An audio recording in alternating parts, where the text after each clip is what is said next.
Welcome into Carroll Seymour Park here, Oiler Park, that is, in Kenai, Alaska, for game 2 of 5 here in Kenai for the Miners. They dropped game 1 last night in what was really a tough loss, 8-2, but nevertheless, they're here in game 2 looking for better things. And the Miners lineup will go as follows. Leading things off tonight for the Miners is center fielder Kona Quiggle, followed by second baseman Caleb Van Blake. In the 3 spot is the designated hitter Spencer Henson. Cleaning things up tonight is catcher Austin Pinarini. And in right field, batting 5th, Josh Hatcher, followed by the left fielder Danny Wright. In the last 3 spots, the first baseman Aaron Walters, third baseman Tyler Bozetti, and over at short to round things off is Drew Swift. They'll face Brian Wu, the right-hander out of Cal Poly SLO, and this is going to be his 5th start of the season. So far on the year, he's 2 for 1 with a 5.65 ERA in 14 1/3 innings pitched, has 15 strikeouts, and has walked 11. So he'll need some short-term memory loss when it comes towards the last time he's seen the Miners. In that last outing, he only had 1 out recorded, gave up 8 runs, all of them earned, through 5 hits and 3 walks. And especially against this Miners team who's still at the top of the ABL in batting average, they are definitely want to making up for that loss tonight. They're going to be a scary lineup to face, and a left-handed heavy lineup, that is. So it's even going to make it tougher on Wu. Beautiful day again here in Kenai. We're sitting at around 66 degrees with that sun shining in. So it's going to make for a great day here at the ballpark. Nevertheless, Kona Quiggle steps up to the dish, the left-handed center fielder, and we're ready to get things going. Wu winds. His first pitch is on the way. It's looked at by Kona Quiggle, but it is a strikeout side. So the count moves to 0-1. So Quiggle comes into this game batting .299, good for 3rd best in the ABL. The second pitch from Wu, well outside. The count moves to 1-1. Kona also with a .370 on base percentage and has driven in 13 runs this season, which accounts for 7th in the ABL. So he is definitely up there in a lot of statistical categories as he looks at the ball in around the ankles for ball number 2. Kona Quiggle, 7 hits in his past 24 at-bats. So the 2-1 delivered, that misses low. Accounts now move to 3 balls, 1 strike to the leadoff man, Kona Quiggle. Now, Quiggle just comes to the ballpark every day. He's got a lot of energy, and he's always ready to go. So 3-1 count for Quiggle against the right-handed Wu. His pitch swung on and missed. The count's now been worked full by Brian Wu after dropping behind 3-1. Kona's only struck out 19 times in 97 plate appearances. So Wu's 3-2, misses high and outside. So Kona Quiggle, for 3 straight games in a row, will lead off on base for the Miners. It's come in various ways. Tonight, it comes on a walk, and that's so crucial, Connor, to have your leadoff man get on base, whether you're the home or away team. Well, tonight with the walk, the past 2 nights got on with an error. So Quiggle, of course, doing the leadoff man's job, and he does it well. Exactly, whether it's putting the play or working the pitcher into a high pitch count to get things going. That's going to bring up left-handed hitting Caleb Van Blake, who's been absolutely on fire since he became a Miner. He looks at a ball low and away. Fortunately, Van Blake had to come out in the 6th inning due to getting hit in the foot, we believe was the cause of concern for that. He showed me it yesterday. It was a right on the back of his calf. Oof. That's always tough as he swings through the 1-0 pitch. The count's now 1-1. Here in the top of the 1st inning, this is just the second batter of the ball game between the Miners and the Oilers. And the Miners tonight, without assistant coach Tyler LeBron, who is out for a wedding, had to head back to the lower 48. So miss him for a few games in this road trip, and he'll be back later in the road trip as Van Blake fouls it out of play to the left side. So 1 ball, 2 strikes. Nobody out here in the top of the 1st inning to Caleb Van Blake. And we mentioned has been on fire since he became a Miner. 9 hits and 23 at-bats so far with an on-base percentage of .559. So Van Blake really doing a great job of filling up the stat sheet. So Wu will come set from his waist. His 1-2's on the way. Looked at by Van Blake. Low for ball 2. Ball's 2 strikes. Nobody out in the top of the 1st inning. Kona Quiggle stands on first after leading things off with a walk.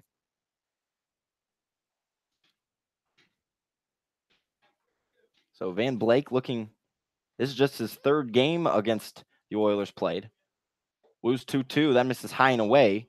McKay quickly out of the crouch as Quiggle made a few aggressive steps in the secondary. And the count has been worked full, so first two batters for the Miners have worked a full count here tonight against Woo.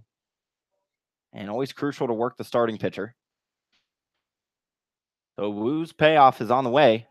That misses low, so back-to-back walks the Miners have drawn.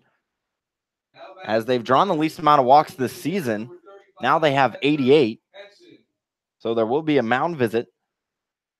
And with the mound visit, we'd like to thank the official sponsor of the Matsu Miners Internet broadcast, the Napa Auto Parts of Alaska, and owner Jim Ruda. Stop into one of your locally owned and operated Napa Auto Parts and enter in for Matsu Miners jersey giveaway. So stop in and enter today.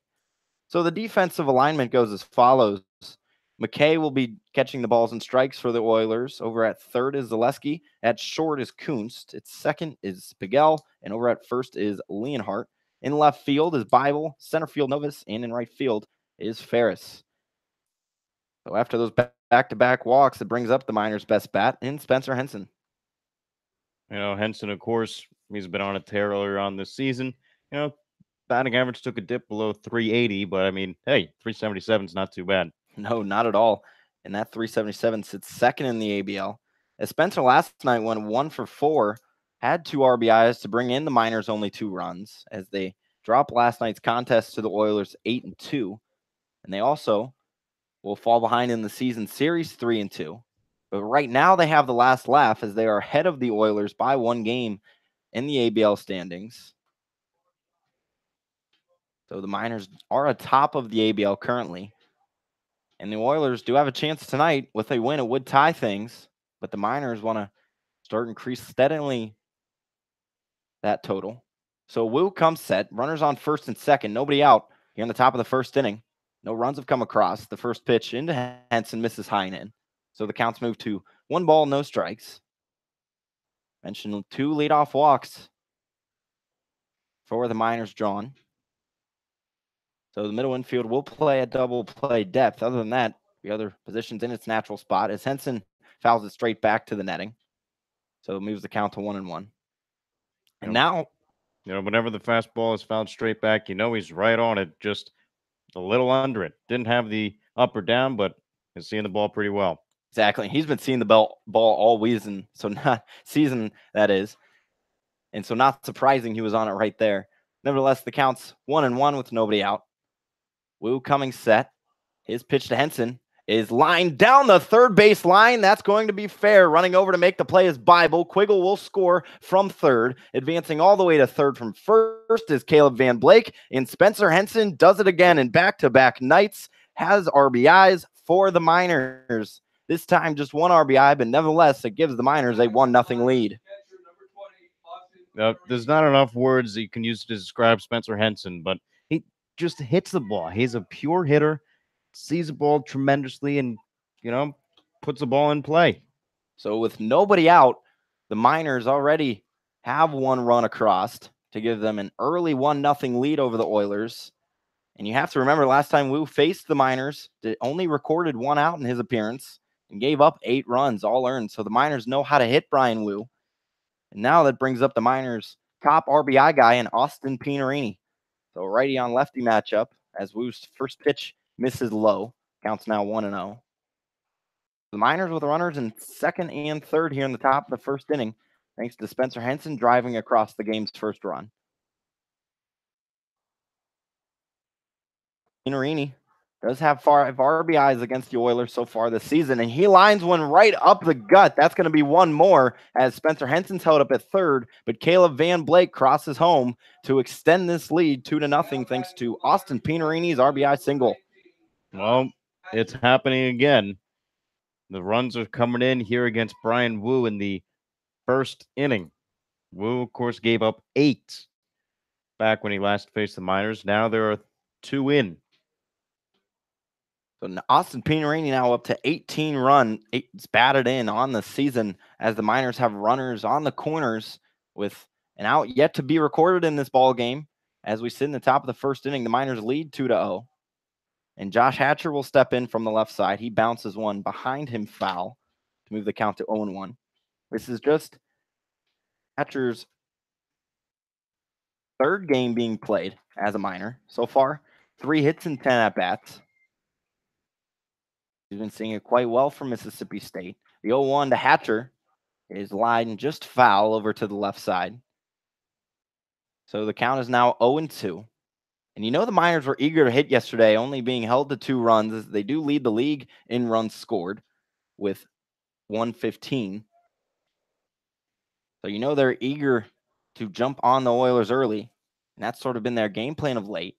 Wu sets from the waist. He missed high and away to move the count to 1 ball, 2 strikes. So sitting on third is Spencer Henson. He got the runs going with an RBI single in his at-bat. And then Austin Pinerini drove in a run as well as he stands on first. A 1-2, Wu's pitch is bounced over to first. That's going to get in between the first and second gap and bounce into right field. And Spencer Henson will trot in. And now the Miners on 3 straight hits have gotten 3 straight runs. You know, if we can get Josh Hatcher going wrong, this is going to be a very tough Miners batting order for any pitcher to go through. You know, Hatcher, we just got him a couple days ago. We're still seeing him. And so far, we've been liking him. Yeah, and that's Hatcher's first RBI of the season, and a great time to do it to start this first inning. And really, the last time the Miners hopped on a pitcher was against the Oilers. Runs in that first inning. So right now, they're on pace to do possibly the same, as we still have yet to see an out, as Wu's first pitch to Danny Wright misses away. Moves the count to 0-1. Wright, the switch hitting left fielder, looks to extend this little rally the Miners have started in this ball game, as they currently lead the Oilers 3-0 on the road. So Wu, from his waist, is 0-1, misses away, so the count will move to 1-1. Danny Wright did not play yesterday, and in his past 20 at-bats only has a couple hits. He started so well on the season, so that batting average still sits at 258. So Danny Wright is trying to figure things out as we're in the middle part of this season. So the middle infield will be playing double play depth. First baseman Leonhardt plays back, and third baseman Zaleski's in with the bag. Who's 2-2 on the way? Rather, hits the outside corner for strike 2. Counts now 1-2. The scoreboard fooling us right now. So Wu looking to record this game's first out, as so far the Miners have driven in 3. So the past 3 at-bats have been RBI at-bats. Wu's 1-2 on the way. That misses low. The count's now moved to 2-2. We believe we mean Manny Day. 3-1 rather is what your count sits at. Danny Wright just 2 hits against the Oilers, but right now that doesn't much matter. So Wu, with runners on first and second, misses well outside, and Danny Wright will take his base, and all 3 bases are taken for first baseman Aaron Walters. So now that's the 3rd walk issued by Brian Wu. He's up to 14 walks issued this season and just 14 1/3 innings pitched. And we're going to get a pitching change before things get too out of hand. And we'll discuss who's the new man on the mound for the Oilers when we come back. Miners leading 3-0 on Matsu Miners Radio.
The Miners hold a 3-0 lead in the top of the first inning. There's yet to be an out recorded, but we will see a new man on the mound for the Oilers, right-handed pitcher Trey Brown out of San Diego State.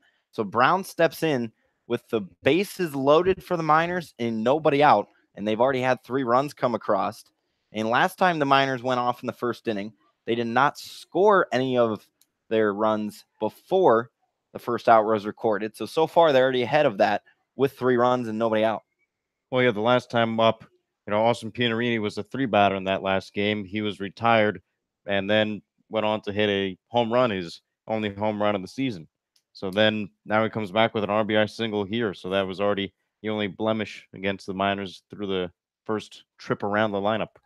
Yeah, so Pino definitely delivered big in that game, much like he has just done. And that's going to bring up left-handed hitting first baseman Aaron Walters to face the right-hander Trey Brown, who relieves Brian Wu, who technically does not have an out recorded, so no innings pitched in this game. Allowed 3 hits, 3 walks, and so far 3 ones as Walters lines one into center. Not moving much as Novus, but coming in on the sacrifice fly will be Austin Pianarini. So he comes around to score the game's 4th run. The Miners leading 4-0.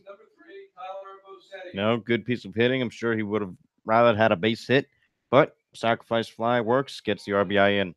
Yeah, it does. As long as you drive in those runs, it doesn't much matter how it happens. And nevertheless, the Miners still do have 2 runners on, first and second for Tyler Bozzetti, the right-handed hitting third baseman. Fortunately for Bozzetti, he struck out in the past 5 games. So looking to get bat on the ball right now as the middle infielders are still playing in for the right-hander Trey Brown. So he takes a peek at second, now delivers to the plate and nails that lower part of the plate for strike 1. So the count 0-1 on Bozzetti. Bozzetti stands in. He's batting just north of 200, 208. A 267 on base percentage. Bozzetti looking to turn things around. Only 2 hits in his past 15 at-bats. There's a man going over to third, sliding in just in time is Josh Hatcher as he snags his 2nd stolen base of the season. Stole 1 last night against the Oilers.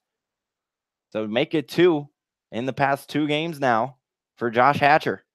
I tell you what, that's a bold move when you're up 4-0 with only 1 out from a stealing of third base. Well, it's interesting. Either Taylor called the steal or Hatcher went on his own, but you never want to make the first or third outs. Good thing there's only 1 out here. So runners now on the corners for the Miners as they lead 4-0 here in the top of the first inning. Bozzetti looking to bunt, but dropped the barrel just a tad, so it'll go foul. Count will move to 1-2 on Bozzetti. As Hatcher's looked like it was a safety squeeze. Hatcher was about halfway down the line before he had to turn back when the ball was hit foul. So Brown trying to help out with some relief effort. So he steps in. His 1-2 on the way. Bozzetti grounding it foul over to the left side.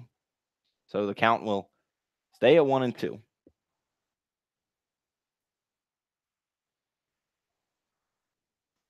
So that 4th one is accredited to Brian Wu. So now has 4 earned. And the runners on first and third are still Wu's responsibilities. So the Miners looking for more damage. A 1-2 from Brown's on the way. That's skied in the middle of the infield from Bozzetti. Rather in the right side foul. Moving over is the first baseman Leonhardt for out number 3.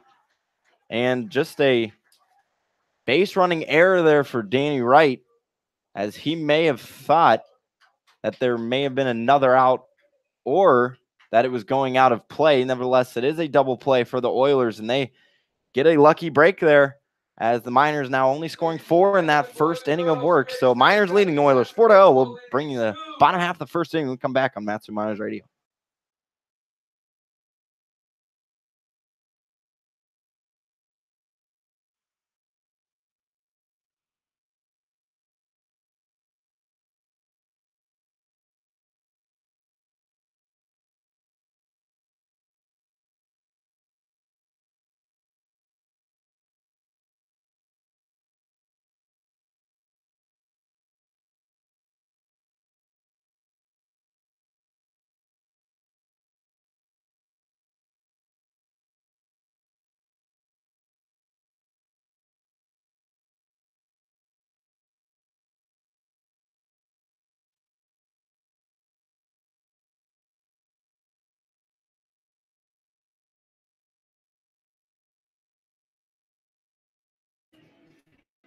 Well, the Miners jumping out early against the Oilers. They lead 4-0 as we head into the home half of the first inning. And the Oilers lineup will go as follows. Paul Kunst, followed up by the pair of Ryan Novus and Ryan Cook, who's the designated hitter tonight.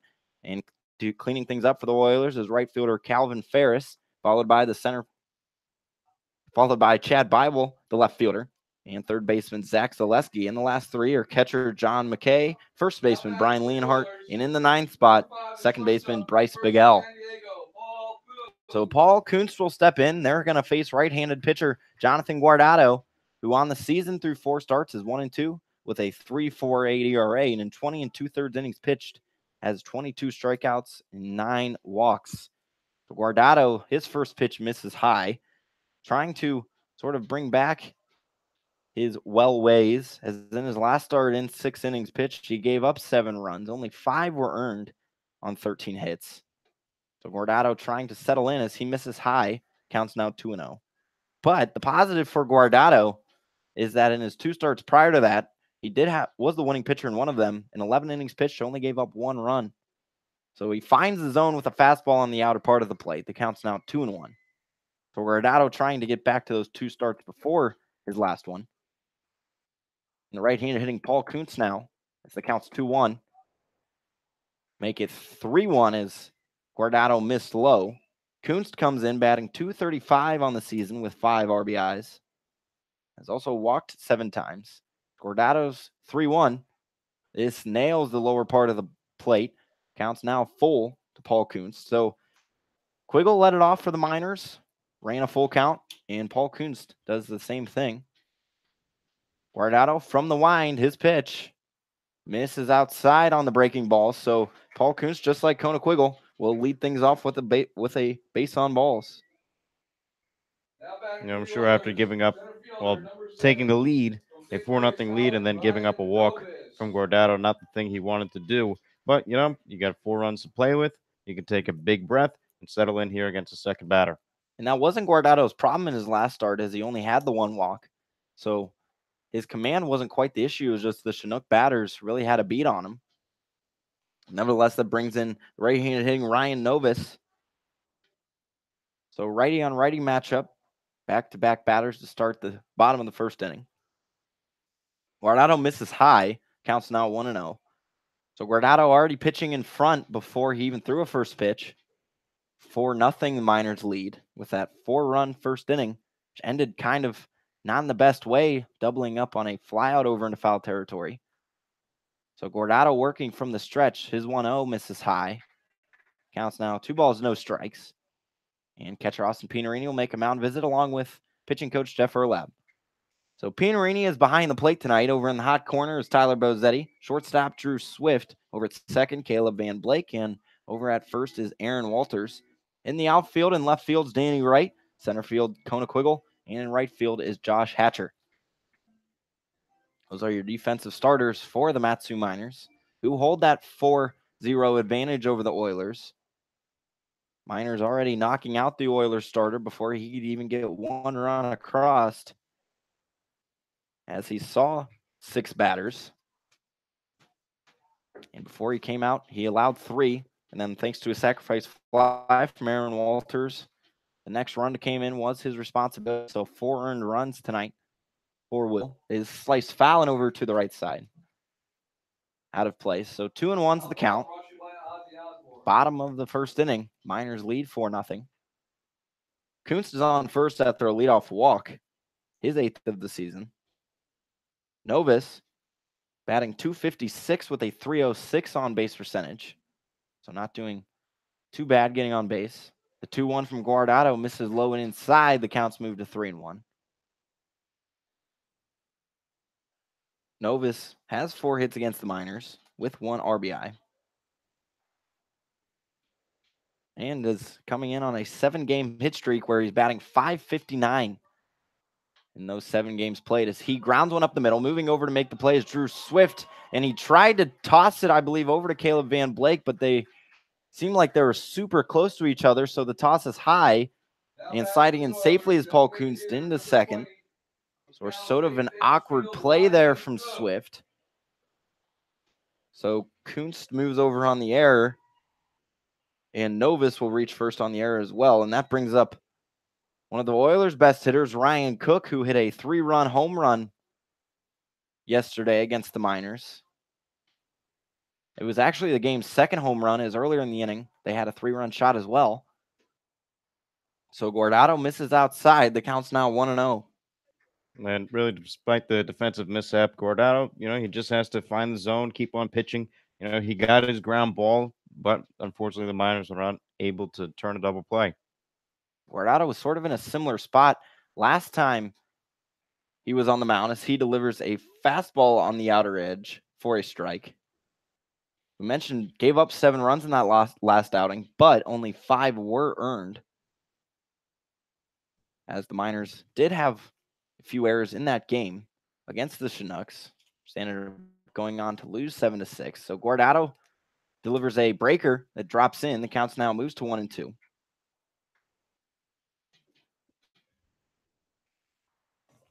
So in that loss for the Miners, they had 2 errors surrendered. So already 1 in this game. Guardado's 1-2s on the way. That misses low, and counts move to 2-2. Cook is second in RBIs with 19 on the season in the ABL. So the right-handed hitting designated hitter gets a break from the behind the plate tonight, where he caught last night. Guardado's 2-2 on the way. Cook swinging, bounces it foul over to the left side. So the count will remain 2-2. Miners leading 4-0, bottom of the first inning. But the Oilers have 2 runners on of their own to begin this ball game for them. Guardado trying to work out of the jam. He comes set from the waist.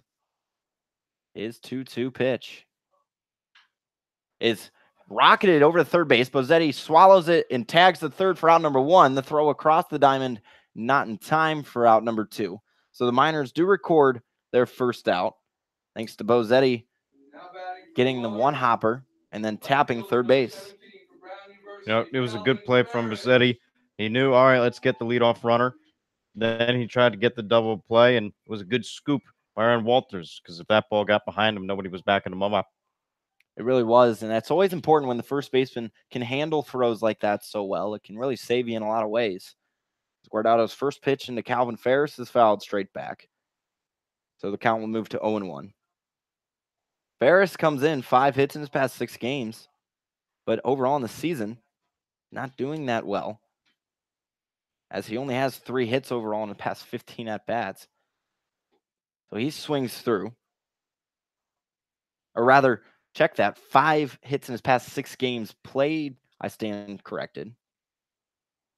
Looking at the wrong lettering, or thinking of the wrong lettering, that is. Nevertheless, the count's 0-2 with 1 out here in the bottom of the first. The Oilers runners on first and second.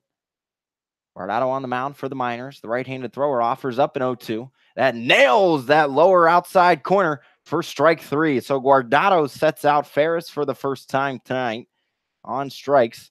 That's Guardado's 23rd strikeout of the season.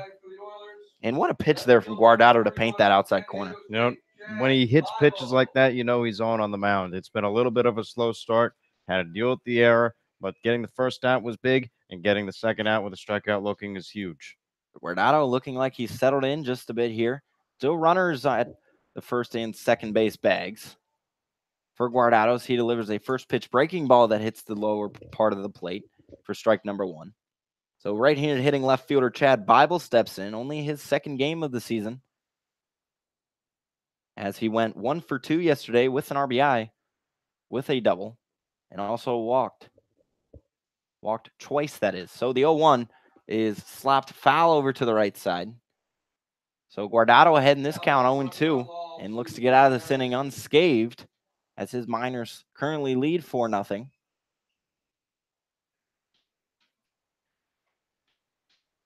So Guardado looking in ahead in the count 0-2. Comes set from his waist. 0-2's on its way. That misses high and away. Pinarini came out of the crouch to retrieve that one. Miners coming in the best pitching staff in the league with a first place ERA of 2.63, and hitters only hitting 2.02 off of them. So it's really tough to hit this Miners pitching staff. Guardado's 1-2. Breaker. Way to wait on it by Bible, but it is poked down to shallow right field, and diving in to make the catch is Josh Hatcher for out number 3. So an excellent defensive play to end the first inning as the Oilers get a couple on, but Jonathan Guardado works out of it for 3 outs in a row, and the Miners still lead the Oilers 4-0 as we move into the second inning on Matsu Miners Radio.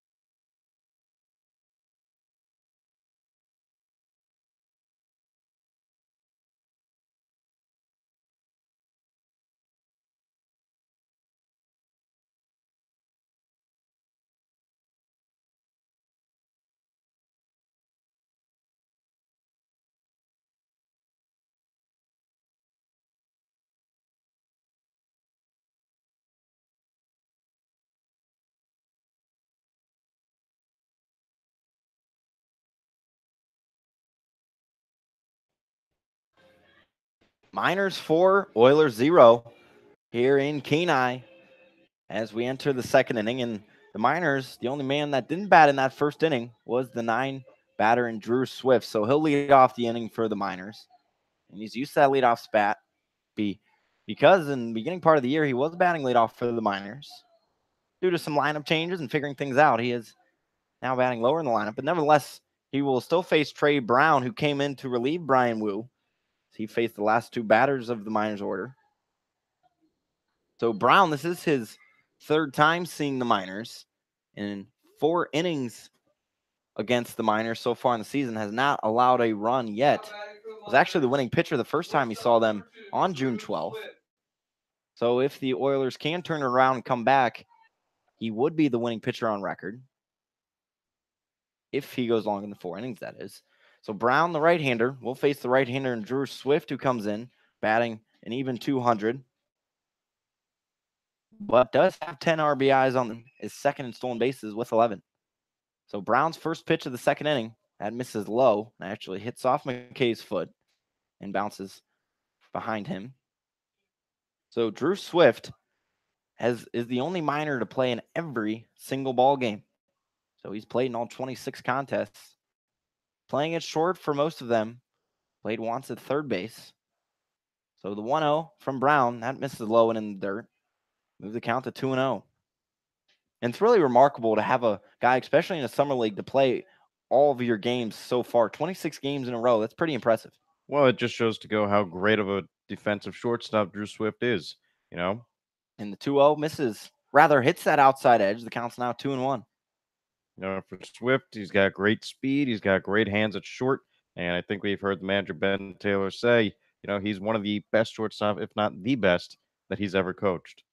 It really is a sure thing anytime a ball is hit his way as the count moves to 3-1.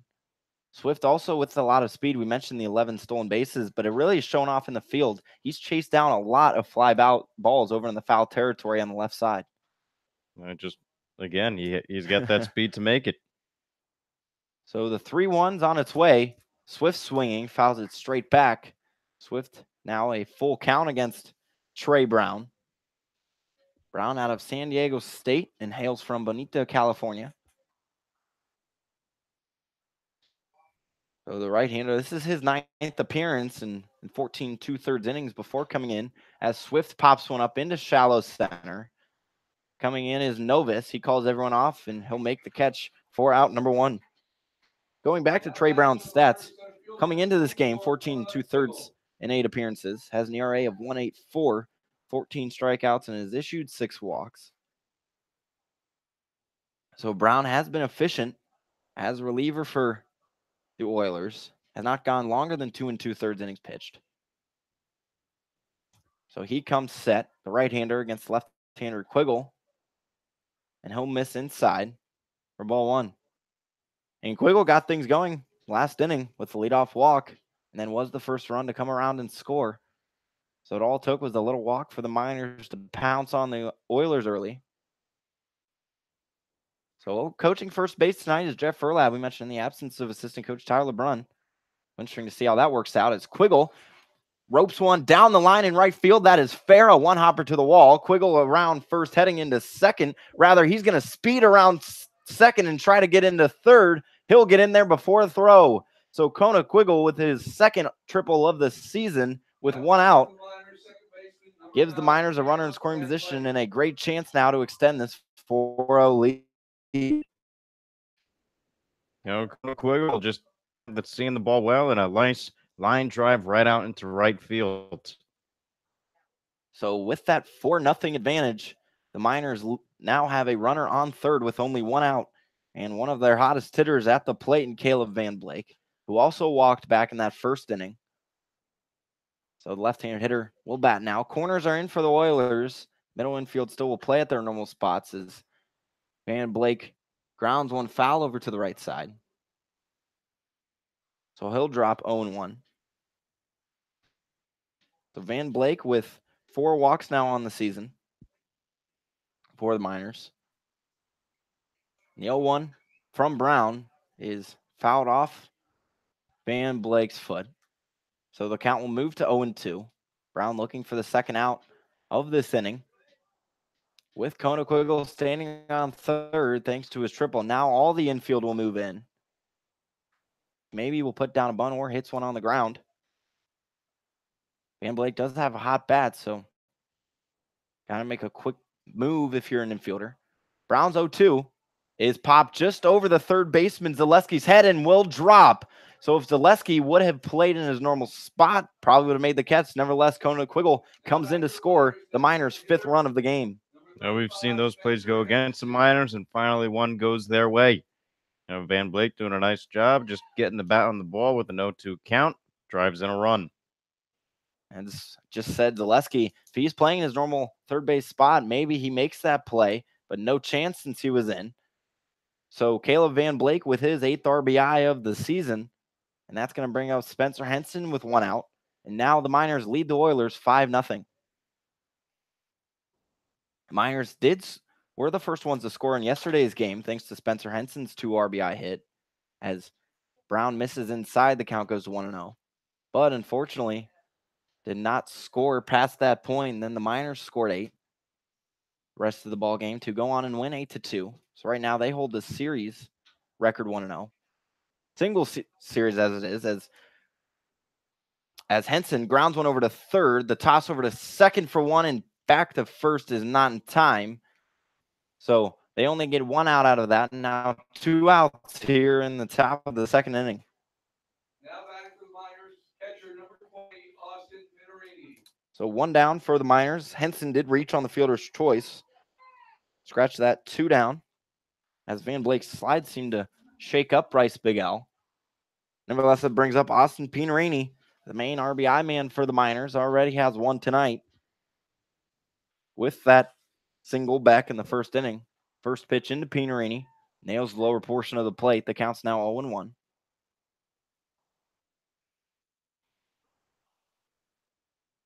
So Brown working from the stretch. His pitch to Pinarini is pushed foul over to the left side and out of play. So the count 0-2, 2 down. Top of the first inning, the Miners with an early lead, 5-0. The Miners now came in past 7 days with 57 runs batted in. As the 0-2 nails the outside part of the plate, and Austin Pinarini is rung up for the 3rd out of the top of the second inning. But not before the Miners stringed together a couple of hits and add on another run. They now lead 5-0 over the Oilers as we head into the home half of the second inning on Matsu Miners Radio.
Miners hold a 5-0 lead over the Oilers as we head into the bottom of the second inning. Due up for the Oilers is Zaleski, McKay, and Leonhardt. And the Oilers of late have been hitting pretty well, an average of 249 and have scored 48 runs. That's just under half of their season total of 104. So they are third in the ABL with that, but fourth in average at 206 and fourth in on base percentage at 291. So that's slowly rising, though, as they're improving at the plate. Guardado's first pitch of the second inning, nailed it for strike one. Zaleski, we mentioned this is only his second game as he's from Oregon State, coming off the national championship as Guardado misses low and away, move the count to 1-1. Zaleski yesterday went 1 for 3, had a run scored, and then also walked. So the 1-1 from Guardado is bounced foul behind the catcher. And Zaleski is actually the son of the Oregon, so a lot of family ties to Oregon State. In this past spring, in only 8 games played, he only had 1 hit and 8 at-bats, but did have 2 RBIs as well. So Guardado's 1-2, misses away. Count's now tied up at 2, with nobody out here in the bottom of the second inning. Zaleski still working for his second hit. 2-2 pitch, his line just over the shortstop Swift's head, and that's going to get through the gap as Wright chases it down near the wall. And coming into second is Zaleski, where he'll hold with a leadoff double for the Oilers. So back-to-back innings, the Oilers get their leadoff man on. Fortunately, didn't do anything with it last inning, but this inning, there is no outs. That's going to bring up John McKay, the right-handed hitting catcher. McKay did not play in yesterday's contest, and on the season, only 5 hits and 39 at-bats. Does have 3 RBIs, has walked 3 times as well. And in his past 24 at-bats, he's only had 2 hits, so struggling from the plate is McKay. As Guardado's first pitch is a fastball that hits the zone. The count's now 0-1. So Guardado, once again, will have to deal with a runner on, so he'll be from the stretch here in the second inning, as the Oilers do lead the season series 3-2. Thanks to an 8-2 victory last night. So Guardado's 0-1 on the way. That is slapped in between first and second and over into right. Hatcher has it, and his throw in home is cut off by Walters, as Zaleski held at third, thanks as it was such a hard hit by McKay. So the Oilers, their first 2 batters in this inning, get hits, and now they have runners on the corners with nobody out. Well, now we really see what Guardado has to offer. Will he bend or will he break? It is true, and as a starter, you can bend a lot, actually, but you can't quite break. Does have a 5-0 lead to work with, so he'll keep working out of the stretch against Brian Leonhardt. His first pitch to Leonhardt is fouled over to the left side and out of play. So Leonhardt this season batting .208. He's brought across 4 runs. He has not played in 3 days. Hasn't played since July 1st. So Guardado's 0-1. That misses away. The count will be tied up at 1. So McKay, that is now just his 6th hit of the season and only 3rd hit in his past 25 at-bats. And now runners on the corners for the Oilers. Guardado's 1-1. That misses away. The count's now 2 balls, 1 strike with nobody out in the bottom of the second inning. The Miners do hold a 5-0 advantage. In yesterday's contest, Brady Corrigan was dealing, had a no-hitter through 4. And then the hitting train came aboard as the Oilers dropped 6 runs in that 5th inning. As this one is a hard hit to short, over to second to 1, and then back to first for 2. So the Miners with a 6-4-3 double play, but it does allow Zach Zaleski to score from third. That's a double play that they missed in the first inning. A nice, clean routine 6-4-3. Unfortunately, the run scores, but they'll trade that off for 2 outs.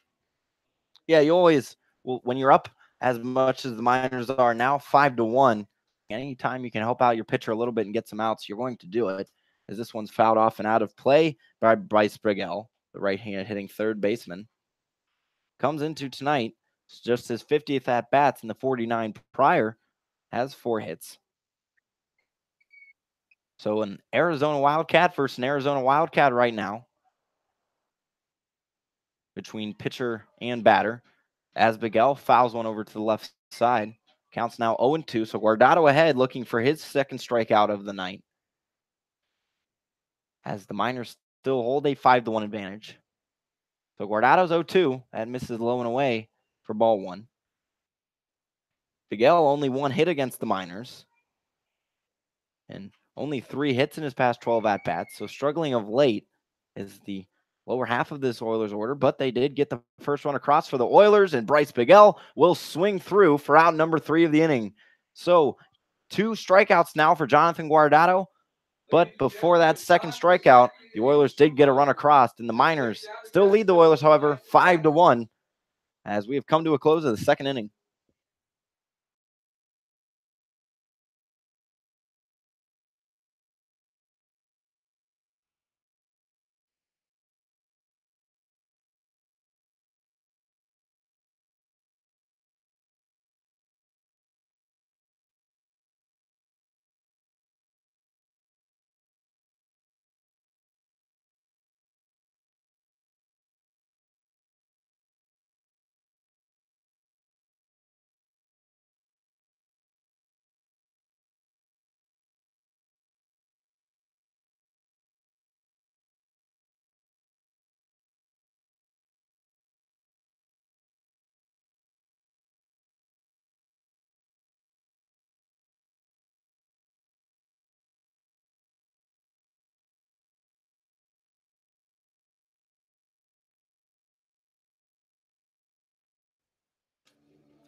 So in game 2 so far of this 5-game series in Kenai, the Miners have the advantage over the Oilers 5-1, thanks to 5 hits so far through 2 innings for the Miners. So the offense really coming out, as the Miners only had 6 hits last night, brought in 2 runs on those 6 hits. So the offensive production has definitely been there in 2 quality innings by Jonathan Guardado with only 1 run given up. As Brown still on the mound for the Oilers, looking for his longest outing. So far, it's only 2 innings and 2/3 pitched. So Josh Hatcher up for the second time tonight. Had an RBI single back in inning number 1. It was the 4th run of that 4th inning. It was a great 4-run inning for the Miners, an excellent start. Now that's twice now that the Miners have gotten off to a really hot start against the Oilers in the first inning. Hatcher swings through that first pitch from Brown. Well, Hatcher yesterday went 0 for 3 with a walk and a stolen base in yesterday's game. And just the second time facing the Oilers. So the 0-1 to Hatcher misses high. The count's now 1-1. And Hatcher, who ended the season at Mississippi State, getting 2 hits, had 2 of 3 in his final games played. So the 1-1 to Hatcher turned on quickly and missed. So the count is 1-2. Trey Brown looking for his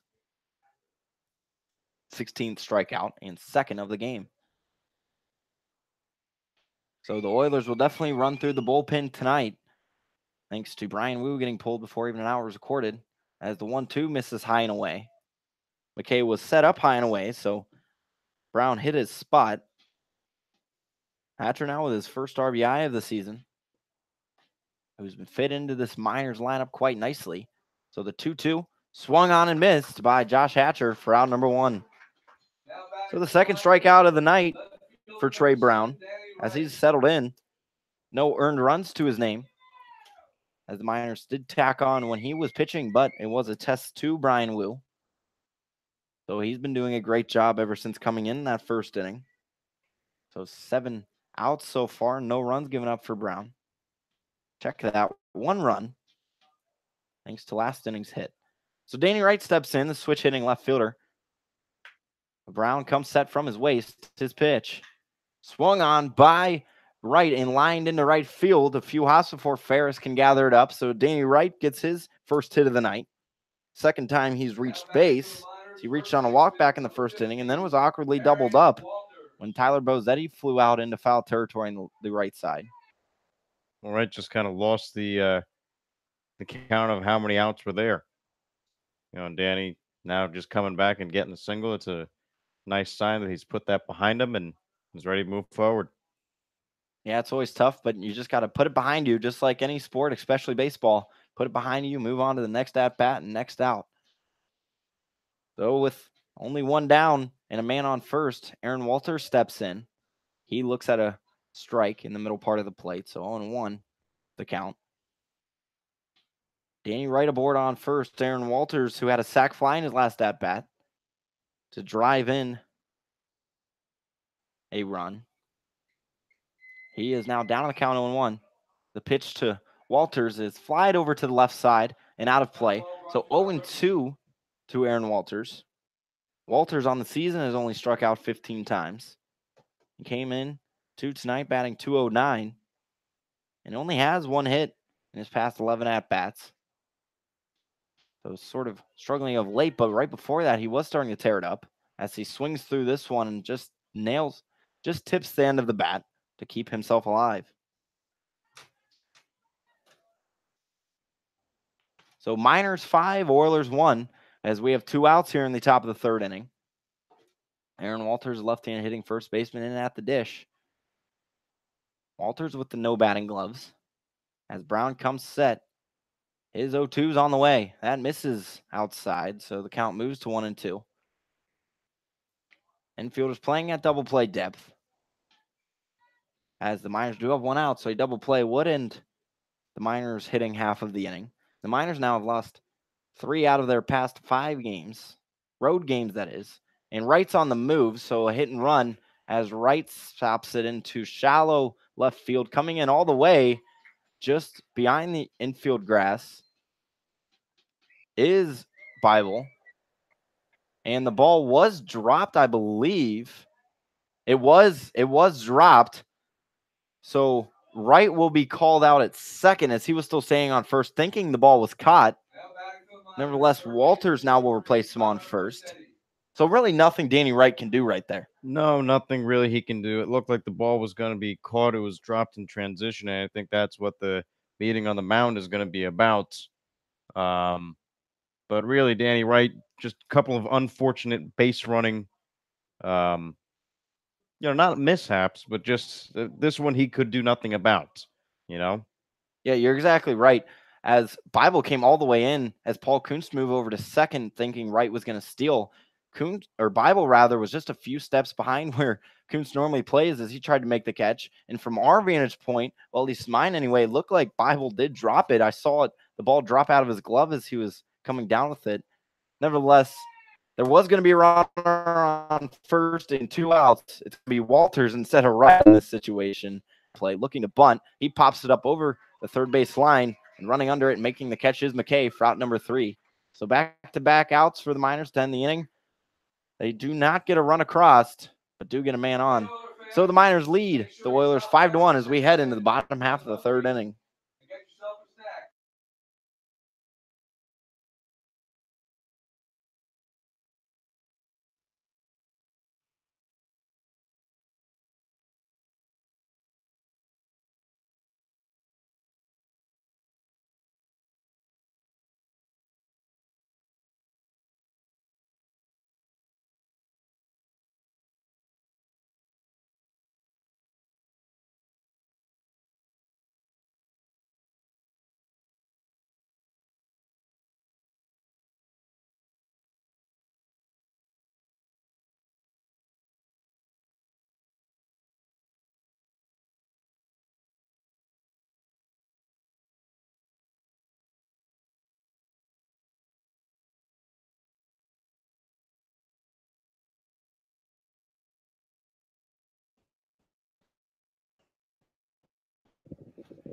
Miners with a 4-run lead, 5-1 against the Oilers already tonight as the Oilers step up here in the bottom of the third inning.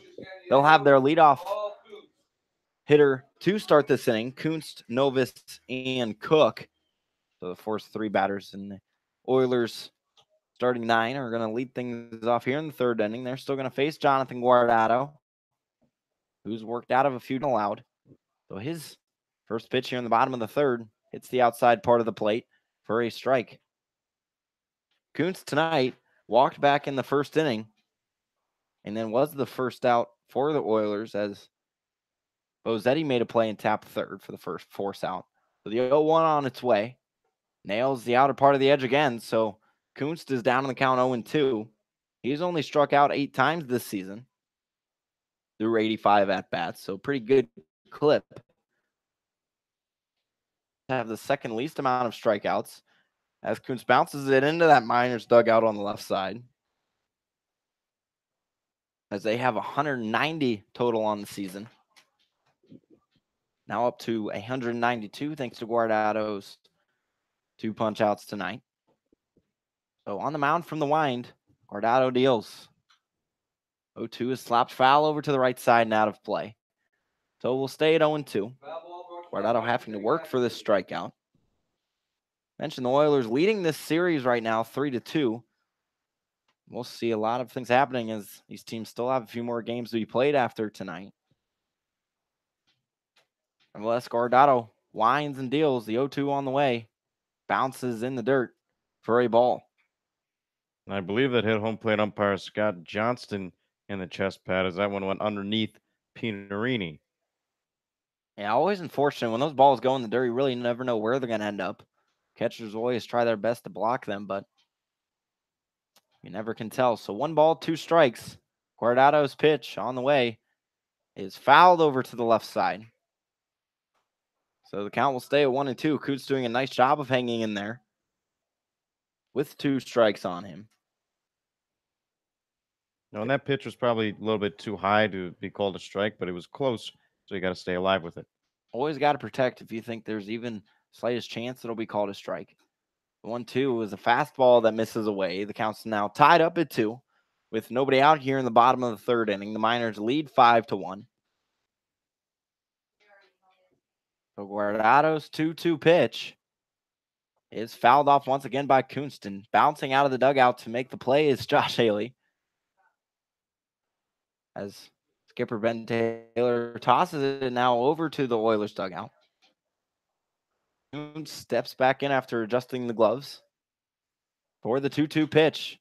This one is a warm burner over to Drew Swift, who throws over to first for out number 1.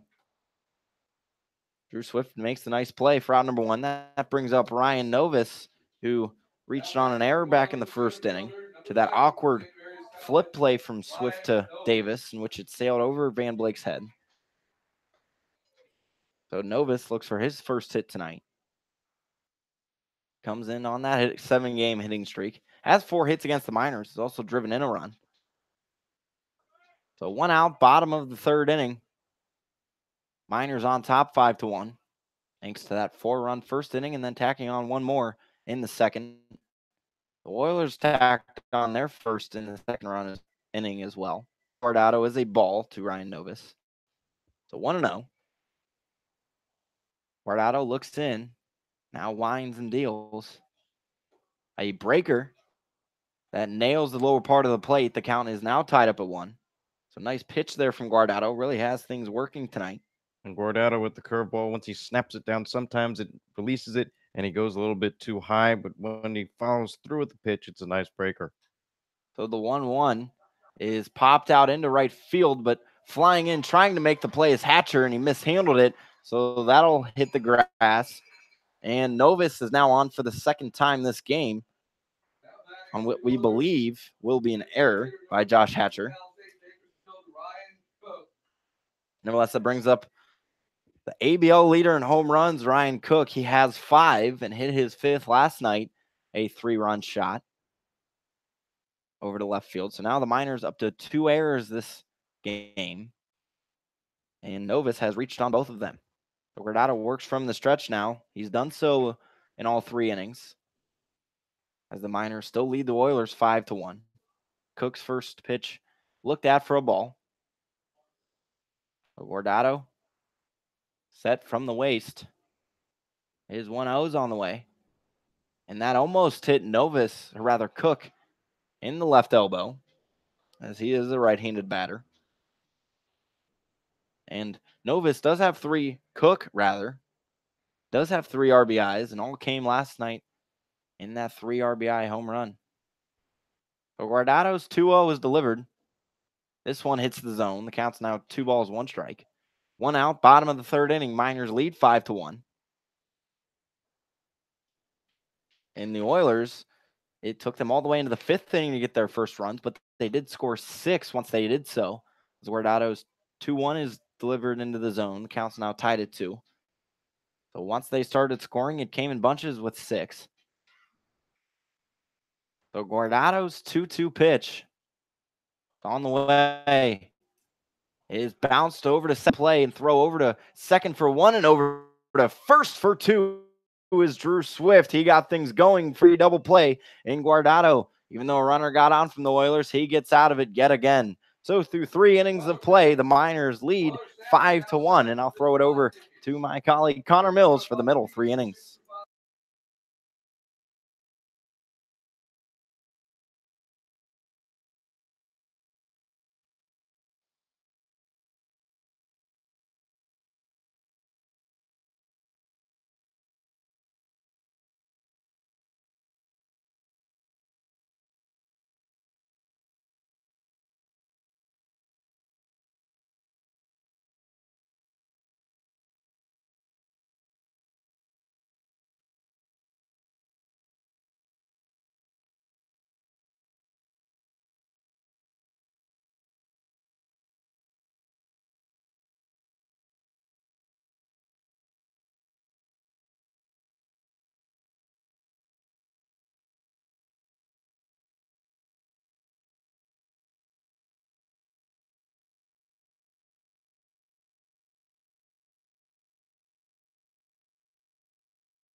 It's the top of the 4th inning here at Coral Seymour Field as Drew Swift, Kona Quiggle, and Caleb Van Blake do up for the Miners. The score, Matsu 5, the Oilers 1.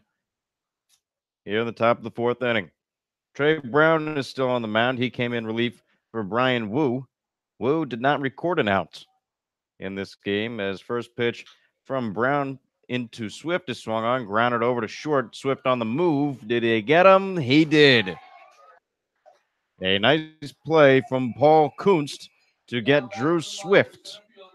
And we've seen time before Swift beat an infield single out in that area.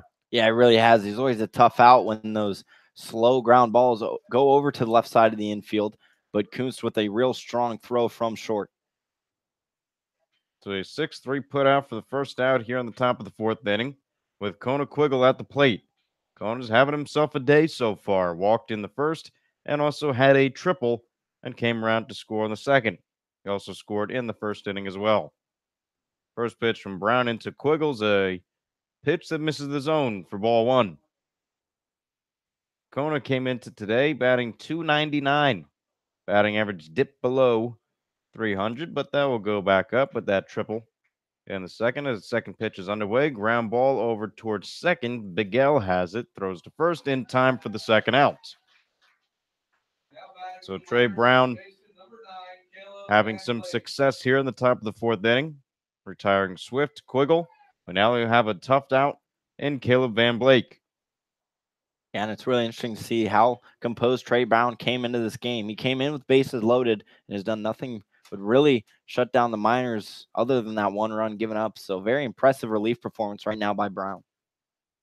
So Brown pitching from the stretch with nobody on. First pitch to Van Blake is lined foul along the right side and out of the stadium.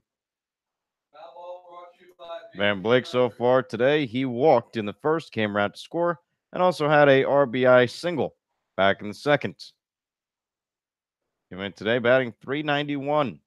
Now has 8 RBIs on the season as the 0-1 pitch is underway. Missed in the dirt to even up the count of 1 ball and 1 strike with 2 outs here on the top of the 4th inning.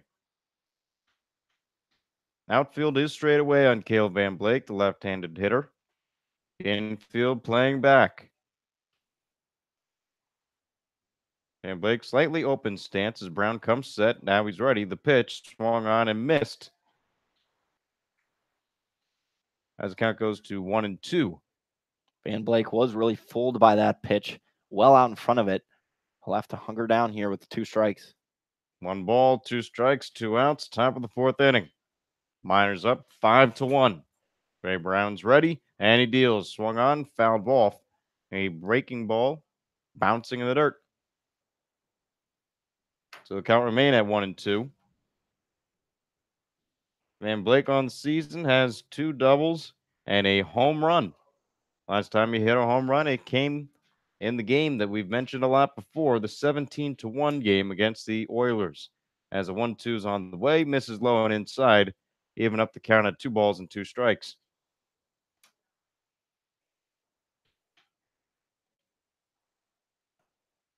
Quiggle, Van Blake, and Pinarini all hit home runs. That was in the first of that game as Van Blake, the pitch swung on, a fly ball out into right field, slicing foul and out of play. Foul ball brought by the Alaska Driving Academy. Count remains 2-2. Van Blake doing a nice job of just protecting with 2 strikes.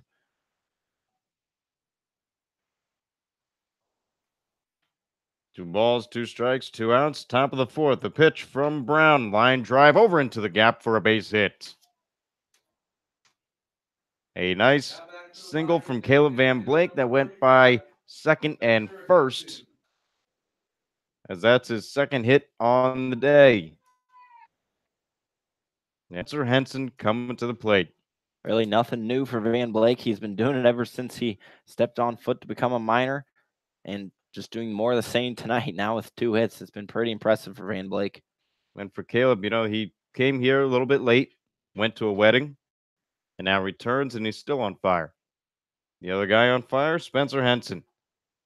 A 1 RBI double back in the 1st inning as the first pitch misses for ball 1. Henson also grounded out into a fielder's choice in the 2nd inning.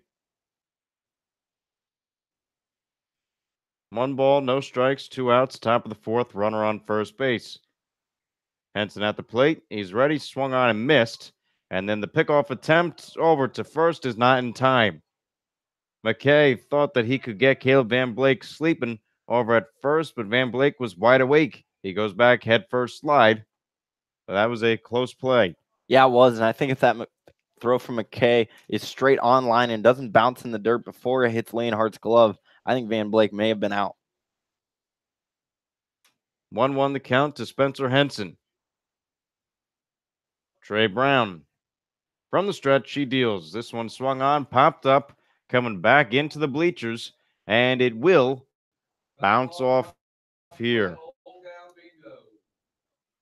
2 the count into Spencer Henson with a runner on first.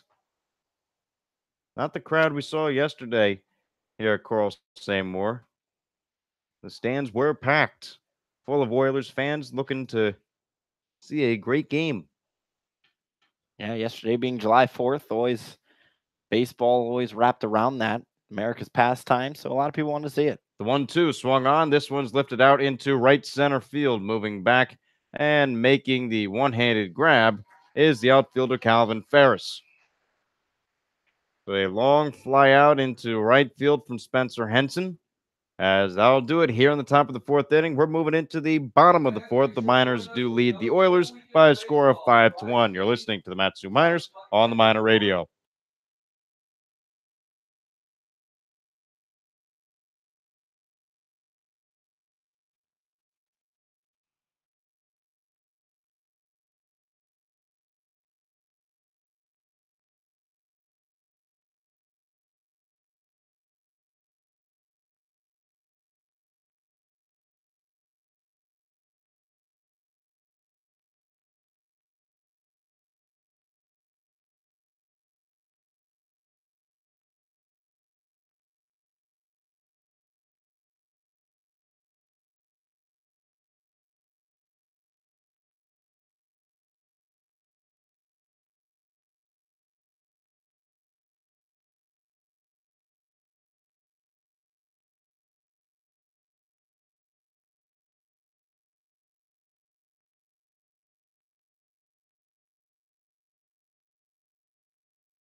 Ferris.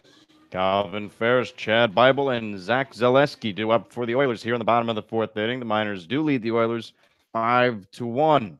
Still on the mound is Jonathan Guardado as his first pitch is fouled off towards the left side and out of play. The Miners today 16-10. That's their record going against the Oilers 15-11. A game up on the Peninsula Oilers as the 0-1 is lifted out into center field. Moving back is Kona Quiggle. Couple steps towards right field, a couple back, and he makes a routine play. And much like these minor starters have done when given a big lead early in the game, Guardado just settled in and pitching very well. Only 2 hits, has surrendered the run one, but has been pitching great here on the road in a performance that was much needed. Only 1 run allowed from Jonathan Guardado today. His last time out allowed 5 earned, 7 total against the Chinooks. As the first pitch into Chad Bible hits the strike zone for strike 1. Bible so far in his 1 at bat flew out to right field and potential inning for Guardado as he misses outside. Looks like he might have slipped a little on the mound when he came back on the landing as he kicks a little dirt around. 2 were left on base in that first inning as this one is grounded over to Drew Swift, charging in, taking his time, throwing over in time for out number 2. A good 6-3 putout from Drew Swift. And now Zach Zaleski, who led things off in the bottom of the second inning with a double, will come to the plate for his second time today. Zaleski, first game was yesterday as he's batting .333. Make that 500, as that's easy math to do, as the fastball from Guardado hits the outside corner for strike 1. The low numbers are very easy to do a little math. As soon as we get into bigger numbers, as the fastball hits the zone again from Guardado, quickly ahead on the counts on Zach Zaleski, no balls and 2 strikes. That's the beautiful thing about automatic stats is baseball, you have so many big numbers. It's nice that they're thrown in and shot out a nice simple number and everyone can understand. The 0-2 missed outside to Zach Zaleski. Count 1 ball and 2 strikes. Makes our lives easier. As 1-2 is on the way, bounces in the dirt. A good block from Pianarini is that one almost acts like a bunt as it goes up the first baseline. Yeah, very much appreciative online stats and formulas like that. 2 balls, 2 strikes, 2 outs here in the bottom of the fourth inning. Miners leading the Oilers by a score of 5-1. Speaking of computers and online, we won't have a baseball hit our computers tonight thanks to the glass in front of us, but that would be tragic like we heard last night.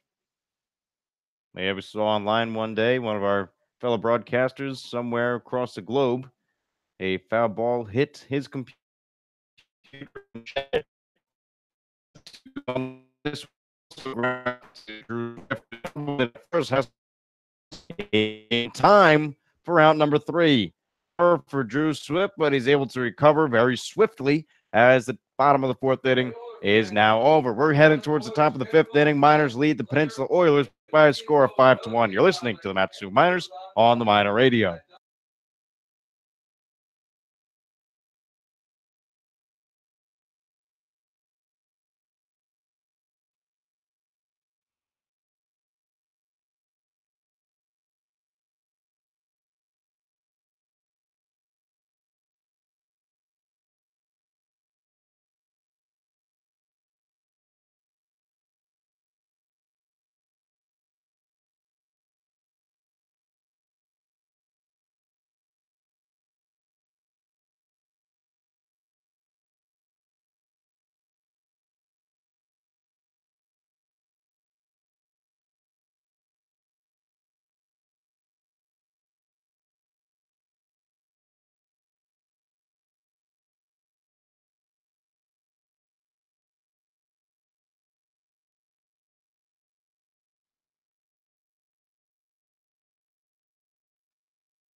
It's the top of the fifth inning. Austin Pianarini will lead things off. He'll be followed by Josh Hatcher and Danny Wright. Miners have a 5-1 lead over the Oilers as we will see a new pitcher.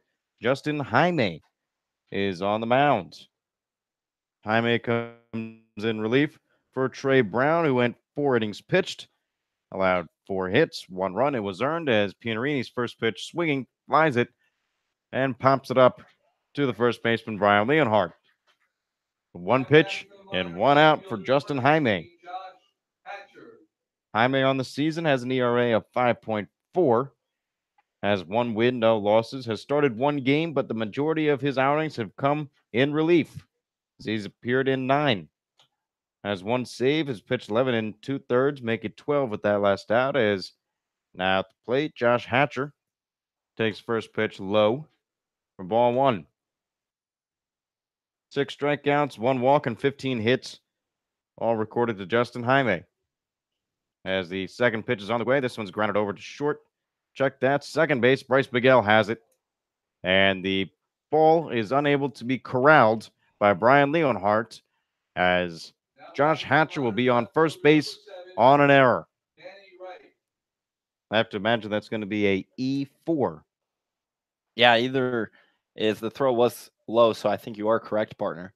And going back to Trey Brown for just a second, his longest outing of the season and real impressive outing. 4 innings pitched, came in with that bases loaded situation, nobody out. So really impressive for Brown, only to allow run in his 4 innings of work. So we'll go E4 on the last play as Danny Wright stands in. The switch hitter from Mount South. He swings and fouls it back as the count goes to no balls and 1 strike with 1 away here in the top of the 5th inning. On first base is Josh Hatcher. Infield in double play depth. Hatcher being held on by Leonhardt at first. One inside, ball number 1.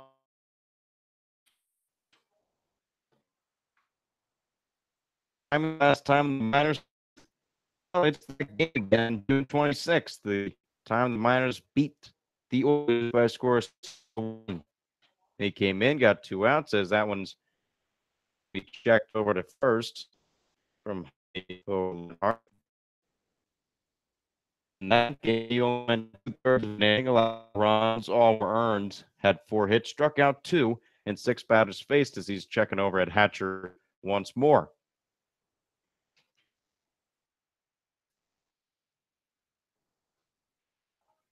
The starter for today's game was Brian Wu. Did not get out of the inning as Danny Wright fouls it back.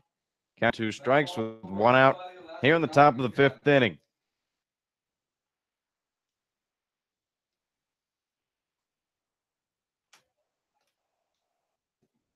Wright came into today with a .258 batting average, as that will rise with a walk and a single so far as he stands in for his 3rd time. Count 1-2 as the pitch is grounded over towards a hole on the left side as that one goes deep into short. Being able to cut it off was Paul Kuntz, but no relay throw as Danny Wright picks up his 2nd hit today. Runners on first and second for the Miners with 1 out here in the top of the 5th inning. That would have been a tough play by Paul Kuntz, moving over to his right side. So Pianarini led things off. He popped up to first. Hatcher gets on base with an error to second baseman Miguel. And now Danny Wright is on with a single, an infield single. Aaron Walters, he bats in from the left side. Came in today batting .209 as the first pitch from Jaime is taken in the strike zone for strike 1. Walters today had a sacrifice fly. That was a final RBI in the 1st inning. Also grounded into a fielder's choice back in the 3rd. He's set and he deals inside and low. The ball kicks away from the catcher McKay. Hatcher did not see it in time as he might have had enough distance to run and get over to 3rd, but he plays it safe. He stays at second base. It's 1st and 2nd with 1 out here in the top of the 5th inning. Miners leading the 5-1. Jaime looks back at second, now back at his catchers. This one's grounded towards the hole on the right side. That's a base hit. Rounding third, Josh Hatcher. The relay throw goes to third base, and it's an RBI single for Aaron Walters. Walters, a ground ball over towards the right side again. Gets the hole. Realizing that is Danny Knight. Hatcher comes from second base. It goes from first to third, and staying on first is great piece of hitting there from Walters. Didn't try to do too much with it. Threw it in between that gap. An excellent play there from Ferris, realizing he wasn't going to get the runner at home, so trying to get right at third. Fortunately, the throw just being off the mark. And now batting in from the right side is Tyler Bassetti. And Bassetti's looking to get things straight as he takes a ball in the dirt. Yeah, he really is a guy that has been working on his swing, trying to figure out, doing different things, swinging different ways, and eventually it's got to pay off for Tyler Bassetti. You know, Bassetti getting some opportunities here and there as he swings at this one, lifts it high into the air. Will it stay in play is the question. It does. It's going to be caught by the catcher, McKay. So Tyler Bassetti still will have to figure things out as now there are 2 outs here in the top of the 5th inning. With 1 run in, the Miners have a lead of 6-1. At the plate, Drew Swift. Swift in search for his first hit today, as he's 0 for 2 with a fly out to center and a ground out to short.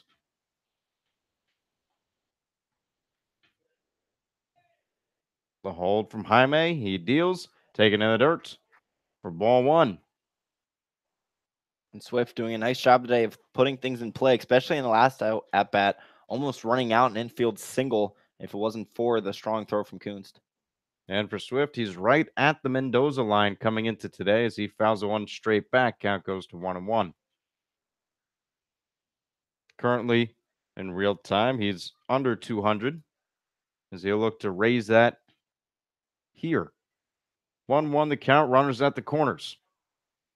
1 run already in here in the top of the 5th inning. Jaime's pitch is taken in the dirt. It bounces away from McKay. Nobody moves. Really nice block there from McKay as it did dribble over to the right, so not enough time for Danny Wright to come in to score. So 2 balls, 1 strike, 2 outs here in the top of the 5th inning. Drew Swift in the driver's seat. He's got 1 runner in scoring position as he swings, fouls one off. Now he's in the passengers. The count, 2 balls and 2 strikes. Swift just needing to protect with 2 outs. He has sort of been upping his RBI total of late, but a chance to add to it right now. Yeah, one of the top guys on the Miners team in 10 RBIs. The 2-2 on the way, taken outside for ball 3. Count runs full with 2 outs here in the top of the 5th. It's got to be tough for Jaime knowing that if he possibly walks Swift here, it's going to load the bases for the leadoff man, Kona Quiggle, who's been dangerous. Quiggle already has a grand slam as the 3-2 is on the way. This one swung on, I missed from Drew Swift, and that'll do it here in the top of the 5th inning. The Miners score 1 thanks to an RBI single from Aaron Walters. We're heading towards the bottom of the 5th inning. Miners 6, the Oilers 1. You're listening to the Matsu Miners on the Miner Radio.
It's the bottom of the fifth, a 6-1 lead over the Peninsula Oilers. Leading off things is John McKay, followed by Brian Leonhardt and Bryce Bigell.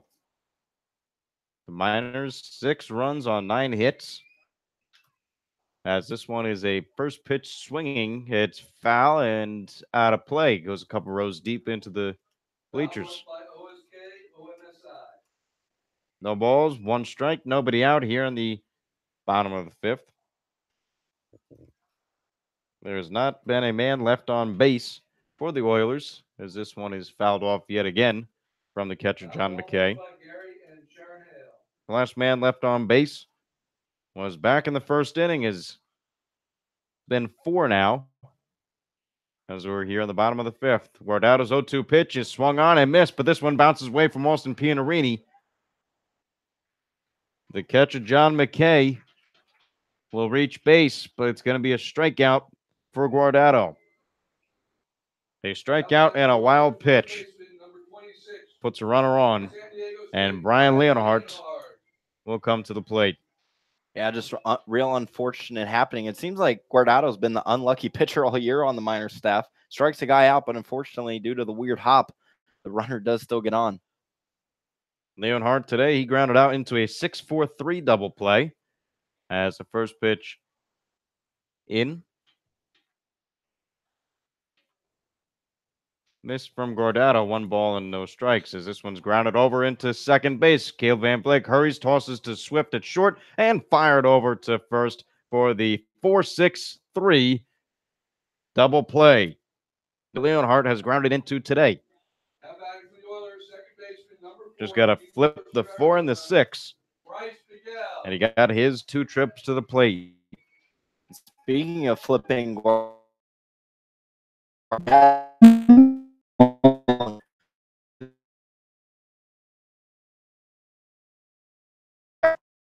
ground to a double play. So job from Jonathan. Well, that is the 3rd double play turned, and as that one missed from Guardado into Bryce Bigell. There was a double play opportunity missed in the first inning, but you'll take 3 for 4. Second pitch in, misses low and away, and to Bryce. Count 2 balls, no strikes, with now 2 outs here in the bottom of the 5th inning. Yeah, you will take the double play. Anytime it can happen, anytime you get 2 outs on 1 pitch, it's going to be huge and helpful. The 0-2 missed high and inside to Bigell, almost hit him. As the count goes 3 balls and no strikes now. So play is very helpful for pitchers. Gets them out of some sticky situations as a fastball. 3 balls and 1 strike.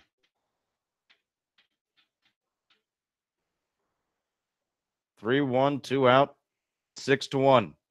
Guardado's 3-1 pitch is swung on and poked out into center field. Charging and making the run was Kona Quiggle, but he couldn't get it. Quiggle tried to steam in. He was coming from all the way in center field, trying to help out Josh Hatcher, who might have been a little closer to that ball, but Quiggle came on. He might have been calling it. He wanted to dive for it, but he couldn't get it. Yeah, real interesting why Kona came all the way over from center to get in front of Hatcher. Now, obviously, he must have called it early because Hatcher did not run into him, which is good. But it seems like Hatcher may have had, as you just said, sort of the easier path. Well, out of the 3 in the area, the 3 being center field, second base, and right field, it looked like Hatcher might have had the best angle to try to get it. But that ball falls. And now there's a runner on first for Jonathan Guardado. Guardado now pitching into Paul Kunst, the leadoff man from the Oilers, as he delivers his pitch for ball 1. Guardado's been resilient for the most part tonight, so just looks to add to that resume right now. From the stretch, Guardado's ready. He deals. This one is a high pop fly going into foul territory on the left side. Third baseman Tyler Bozzetti corrals it and makes the catch. So that's the 3rd out here in the bottom of the 5th inning. Miners lead the Oilers by a score of 6-1. You're listening to the Matsu Miners on the Miner Radio.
Top of the minors order now stands in Kona Quiggle, Caleb Van Blake, and Spencer Henson due up.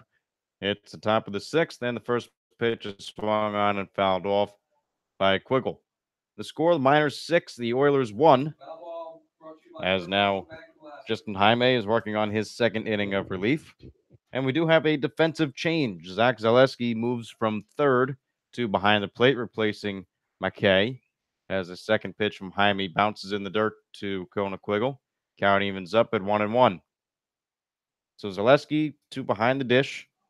And then coming in to play third base is Evan Berkey. Third pitch on the way. This one is lined out into center field and moving back. It is deep. It is far, and it's going to one hop the fence. Kona Quiggle on his horse around first, heading to second. He's now going around all the way to third. Kona Quiggle head first sliding. It's a leadoff triple for the Quiggle. Wow, and Kona Quiggle really has it all, has the power, and with that great speed. So anytime he can drive one like he just did in the center, he can fly into third without a doubt. Second triple of the night, very impressive. That means that you're seeing the ball very well and putting it in spots that the Oilers just simply are not. Well, that was one of the deepest parts of the ballpark. Out in left center field, bounced it off the DQ sign. As first pitch swinging is Caleb Van Blake.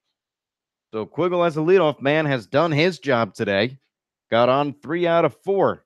Once on a walk, once on a, now twice on a triple.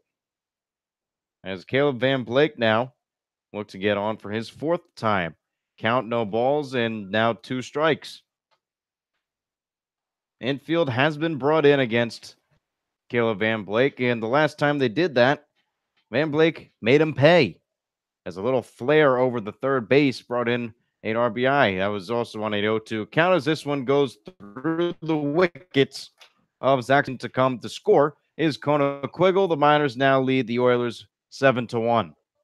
Just unfortunate there for the Oilers to have that pitch get through Zaleski. It's his first time catching tonight, so still a bit rusty, and it showed right there.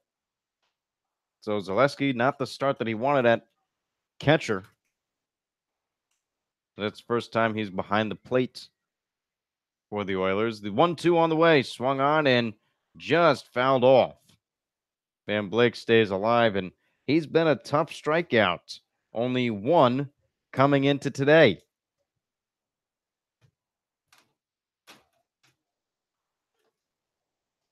So Kona Quiggle let things off. He got a triple, came around to score on a pass ball. Van Blake at the plate. 1-2 count to him, and swing and a miss. That's the second strikeout of the day. Now batting for the Miners. So now there's 1 out. Spencer Henson. Scoreboard says 2. The books say 1 as Quiggle let things off. So only 1 out here in the top of the 6th inning. The Miners 7, the Oilers 1. Third man up, Spencer Henson. He had a RBI double in the first, ground out into a fielder's choice. Back in the second and in the 4th inning, flew out to right field. First pitch from Jaime into Henson, swinging and missing for strike 1.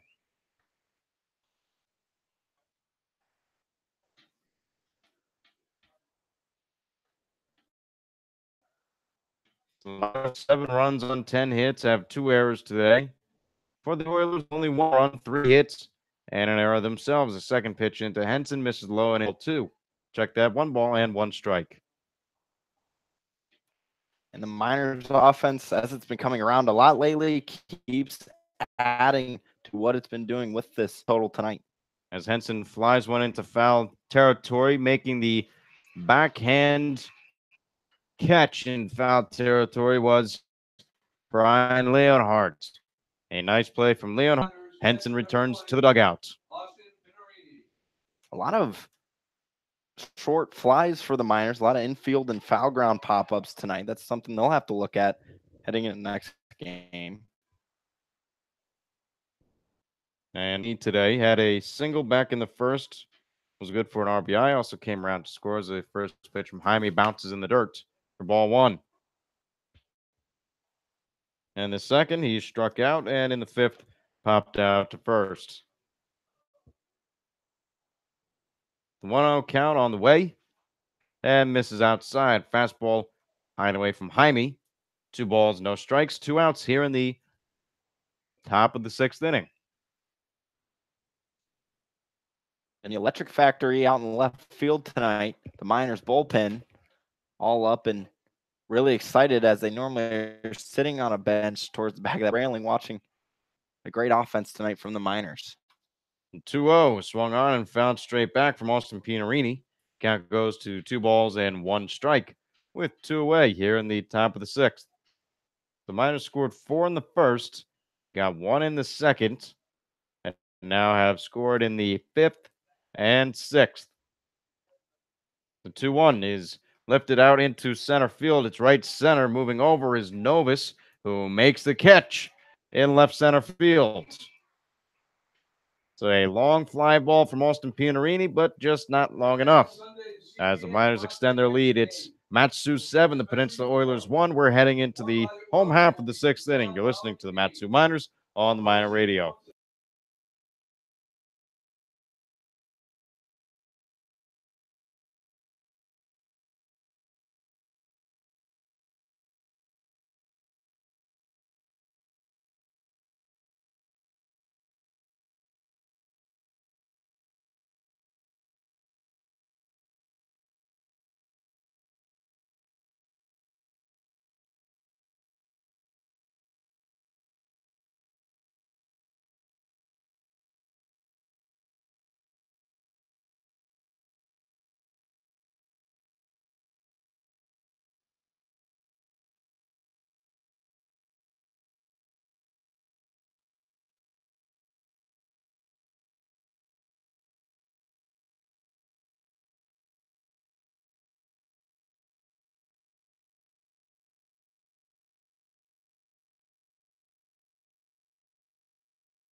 Challenge Ryan Novus.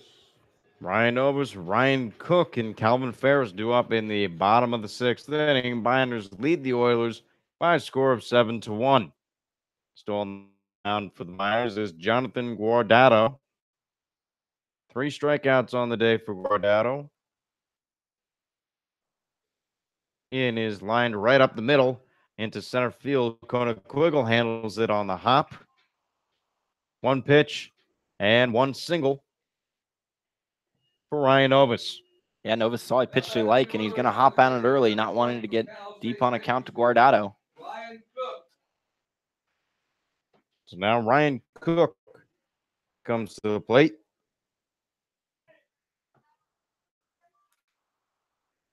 Novus on first, single. Cook today has been held off the base as the is checked on, checks from Cook. He'd go around, so it's a ball. And for Cook, he had a 3-run homer yesterday. Fielder's choice in a 6-4-3 double play. The breaking ball goes over for a strike. Count goes even at 1.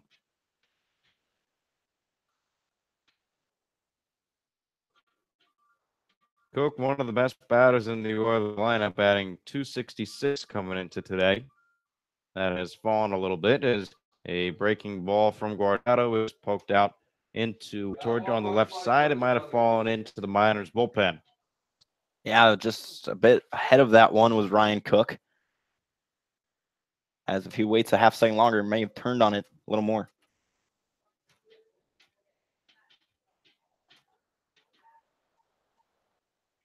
The 1-2 is into the glove of Austin Pianarini. So a strikeout here for Ryan Cook. Guardado now has 4 on the day. Really big strikeout for Guardado. He did a great job tonight in holding Cook. Very minimal damage. The time of reach was on a fielder's choice. number 17. It's strike zone for strike one. 0-1 count. 1 out. He's ahead. No balls and 2 strikes. It seems like the farther we get into this game, the more relaxed Guardado's getting, as he's starting out ahead of most batters now in the late stages. Whereas early, it seems like he started out behind more times than not. Guardado from 2 swung on, fouled, strike back. Ferris today struck out back in the first and flew out to center field in the 4th inning. The count, no balls, 2 strikes. Here at the bottom of the 6th. I'm sure we're for one of those tasty plays. The 0 from Guardado. This one's lined out into gap in right field. Move over is Josh Hatcher. And heading for second was Calvin Ferris. And a 1-out double for the Oilers. Novus moves over from play to third base. And Calvin Ferris, he's on second with the double. I think Guardado was looking for maybe a strikeout pitch there. Just left the breaking ball too far over the plate for Ferris. And anytime you do that, a hitter's normally going to turn on it. So now we'll see a mound visit from pitching coach Jeff Verlab. And as always, the Matsu Miners Internet broadcast is sponsored by the Napa Auto Parts of Alaska and the owner, Jim Ruda. So if you're here in Alaska, stop by your locally owned and operated Napa Auto Parts and ask about the Matsu Miners jersey giveaway for your chance to enter and win. Chad Bible, he's the batter due up after the mound meeting. It'll be Bible and Zach Zaleski. As Guardado will have to work out of a jam here with 2 runners in scoring position. He's faced tough positions before. I'm sure Jeff Verlab was telling Guardado to just pitch to contact right now, not worry about the strikeout count. Is that where Guardado's been getting the majority of his outs is through ground balls and flyouts. So Guardado pitching from the stretch. Throws a curveball, misses high and inside for ball 1. And for Bible today, he flew out to right field and also grounded out to Drew Swift at short.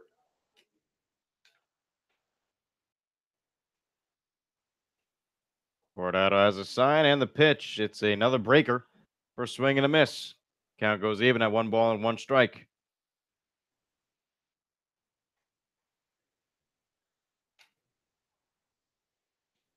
Long look in from Guardado into Austin Pinarini as they get the signs correct.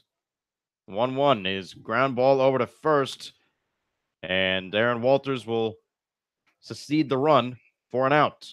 So Walters looked over to home plate at Pinarini, and instead of getting the out at home, he gets the out over at first.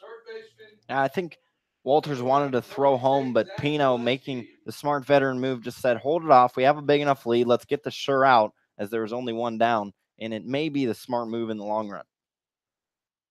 Well, now with a 5-run lead, that run not as important as the fastball hits the outside corner against Zach Zaleski. So again, another situation arises here in the game where they surrender a run as they get an out. The 0-1 on the way, misses high and away for ball 1. And you never know with the throw into home. It's not something players, they do practice it, but in game situations, it's rare that you try a non-force out at home. It could have gone disastrous, especially with another runner for the Oilers coming up the rear.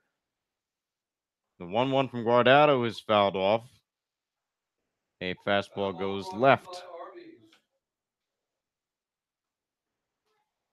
And for Zaleski, had a double back in the 2nd inning and also grounded out to short.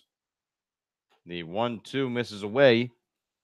Counts even at 2 balls and 2 strikes with 2 outs here in the bottom of the 6th inning. And the Oilers, not being a great hitting team they are, so anytime you can get an out, you'll sacrifice a run because, you know, for the likelihood, especially against this great staff of the Miners, you'll probably follow that up with more outs. The 2-2 from Guardado is swung on, and this one's poked out into left field, slicing foul. A ball that was close to being fair. Giving chase was Danny Wright. He couldn't get there in time, but everything stays the same. Runner on third base for the Oilers as they have one run in against Jonathan Guardado here in the bottom of the sixth inning. The score, -7, the Oilers 2. Still at the plate is Zach Zaleski with a 2-2 count and 2 outs. Guardado at the set, and he deals high and inside for ball 3. Count goes full.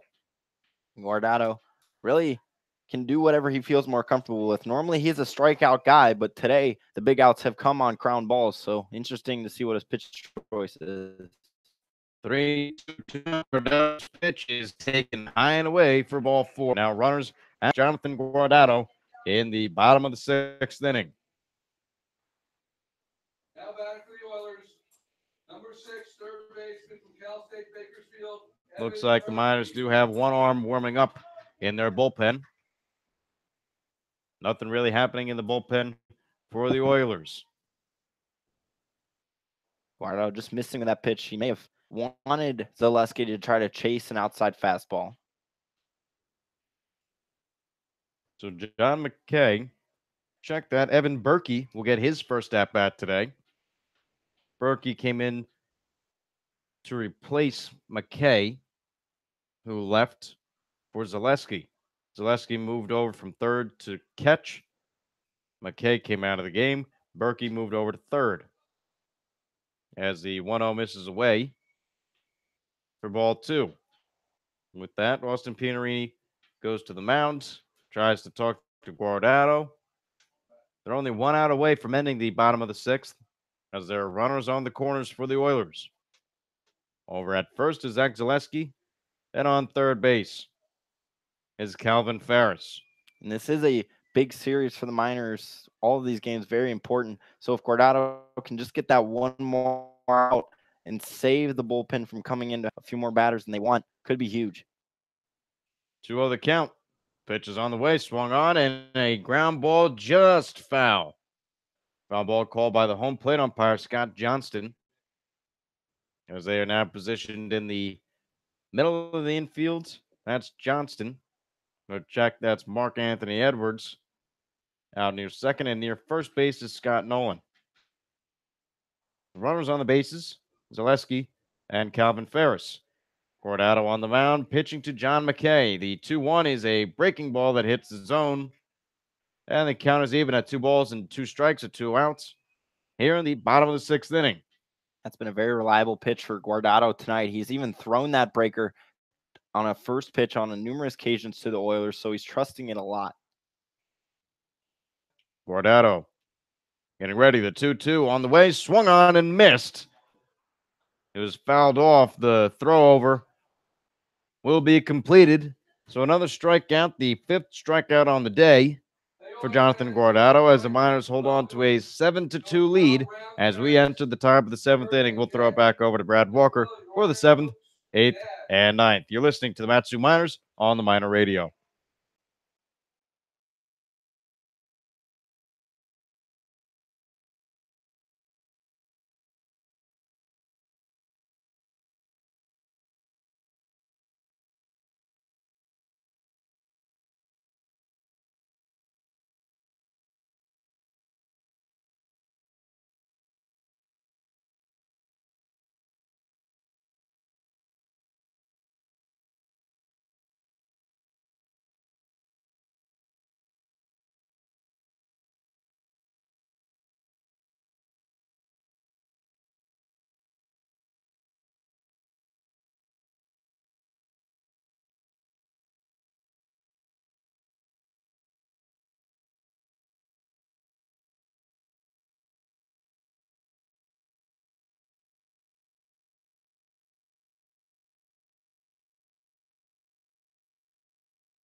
Miners 7, Oilers 2, as we are in the top half of the 7th inning. And the Miners coming to the plate. They'll see a new man on the mound, right-hander for the Oilers, Erickson Fish, out of Hope International.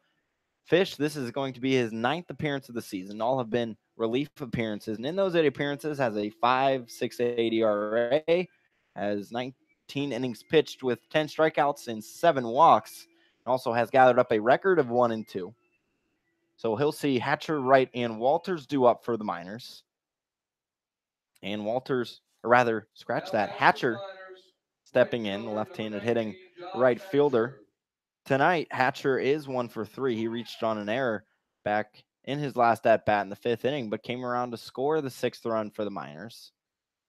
As the Oilers did tack on one more last inning, but the Miners did as well, so still a 5-run advantage as Hatcher fouls one straight back to the netting. So the count moved to 0-1. Miners leading 7-2 in game 2 of this 5-game series, trying to get back to 500 on the road as they sit at 6-7 currently.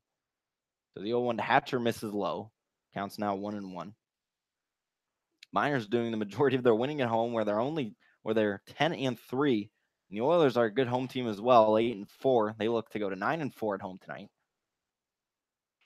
As Fish's pitch misses high, it counts now 2 balls and 1 strike. And anytime you can take care of home field advantage and then go 500 or even better on the road, you're going to have a successful season. So the 2-1 is fouled back and out of play. So the count's tied up at 2. Miners currently ahead of the Oilers in the ABL standings with a 1-game lead. The Bucks are in 3rd at 12-14, sitting 4.5 back. Pilots in 4th, 5.5 back, 10-13, and Chinooks are in the basement at 10-15 as this 2-2 pitch misses away. Hatcher's worked the count full. The Chinooks are 5.5 out. So the Miners trying to tie this 5-series stint at 1 right now. And Hatcher, he'll reach on a walk. The 4th walk drawn tonight for the Miners. So their total is up to 90, which coming into tonight was 5th in the league at 86. But having 4 tonight's going to help that out just a little bit. Hatcher, that's his 6th walk, or rather, scratch that, 3rd walk drawn of the season. As Danny Wright stands in. Wright's been a hot hitter tonight, 2 of 2, walking back in the 1st inning. As he bounces one over to second, the throw to short for 1, down to first for 2 in time for the double play. So a 4-6-3 double play for the Oilers for the first 2 outs at the top of the 7th inning. Really can't draw it up any better than that. As Miguel to Kunst back to Leonhardt for 2. We've seen a lot of double plays by both sides today. I believe the Miners have 3 on the day and make that the first for the Oilers. Yeah, and as we mentioned, 2 outs on 1 pitch is always very efficient as that helps out Erickson Fish. So he'll face the left-handed hitting Aaron Walters. The Miners still lead 7-2. This fastball is in around the chest of Walters, who leans out of the way of it. So Fish comes in for Justin Jaime, who pitched 2 innings, gave up 2 runs, only 1 earned on 3 hits, and struck out 2. His 2 innings of relief effort. And as Fish misses low, moving the count to 2-0, the relief for the Oilers has been pretty spectacular considering the first came on short notice. Already through 6 innings, they've only allowed 3 runs. So as Fish misses outside, the count moves to 3-0. So definitely keeping the Oilers around. A 5-run lead is always hard to come back from. Or 5-run deficit, I should say, but not super out of the question. As Fish is 3-0, that hits the lower part of the plate. So the count moves to 3-1 on Aaron Walters. Walters tonight is 1 for 2. Sack, fly, RBI in the 1st. Reached on an error in the 3rd. And RBI single in his last at-bat. As he ropes one into left field. Moving back is Bible. He won't reach it. It 1 hops the wall. So around first going into second is Walters. As the relay throw in is not in time. So Aaron Walters will extend the top half of the 6th inning. Walters is looking for that breakout game, and maybe this is it for him. Something to spark his bat and get him really going in the season. Yeah, it really can. He only came into tonight with 1 hits in his past 11 at bats. So with 2 tonight, that's going to help out his confidence a bit. Now 5 doubles on the season for Aaron Walters, otherwise known as Wally around Palmer and his teammates. After Wally Moon, I believe, is the origin of that nickname. So Tyler Bozzetti will step in. He's 0 for 3 tonight. Has flown out all 3 times. A couple times Leonhardt, and then his last at bat attempted to bunt, but over in foul territory, making the catch was McKay. So he has a runner in scoring position with 2 down. The Miners lead 7-2. As this pitch from Fish misses high, the Miners looking to score in 3 straight innings. And that would mean they would have scored in 5 out of the 7 they can bring a run across. So Fish from the stretch is pushed over and foul on the right side to move the count to 1-1. Almost hits the dish antenna on top of the Oilers dugout. I'm sure if they hit that, somebody's going to be unhappy. No TV. Yeah, exactly. As Bozzetti now just 2 hits in his past 18 at bats, going over 3 tonight. So he's trying to get out of a bit of a slump. The 1-1's on the way. This one's lined right up the center field alley. That's going to help out his confidence, and that'll drive in Aaron Walters. As this throw is off, it actually hits Walters as he was crossing the plate. But he was crossing the plate, so it won't matter. Nevertheless, Tyler Bozzetti drives in the 8th run of this ball game, and now the Miners have scored 5 innings out of 7. So that efficiency is always going to help things out. You know, scoring a lot of runs and just bringing a lot of people to the plate. You know, Miners bats are finally having a consistent output game in and day out. Yeah, they really are, and especially off the great performance from the right-hander Guardado tonight, who has thrown 6 innings of just 2 runs earned. Definitely going to help their confidence as they look to tie the season series up at 3 against the Oilers tonight. So if Bozzetti stands on second, he advanced on the throw, and Swift is first pitch swinging. Soft pop up over to the right side, and Leonhardt makes the catch for out number 3, but not before the Miners string together a couple hits and get a run about it, and they lead the Oilers heading into stretch time here in the 7th inning, 8-2.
Miners with a 6-run lead over the Oilers currently at 8-2 as Noah Cordova comes in relief for Jonathan Guardado, who for the 3rd time this season goes 6 innings pitched, and today was a great one.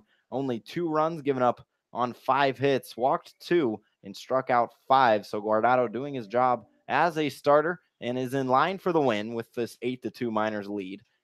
And Cordova comes in, also a right-hander. This is his 8th appearance this season through 7, has a record of 1-0, 1.35 ERA, and 13 1/3 innings pitched, and has 6 strikeouts. And so to lead things off, he'll see a pinch hitter in Michael Jorg. So Jorg coming on to hit for Brian Leonhardt, who was 0 for 2 tonight with 2 double plays grounded into.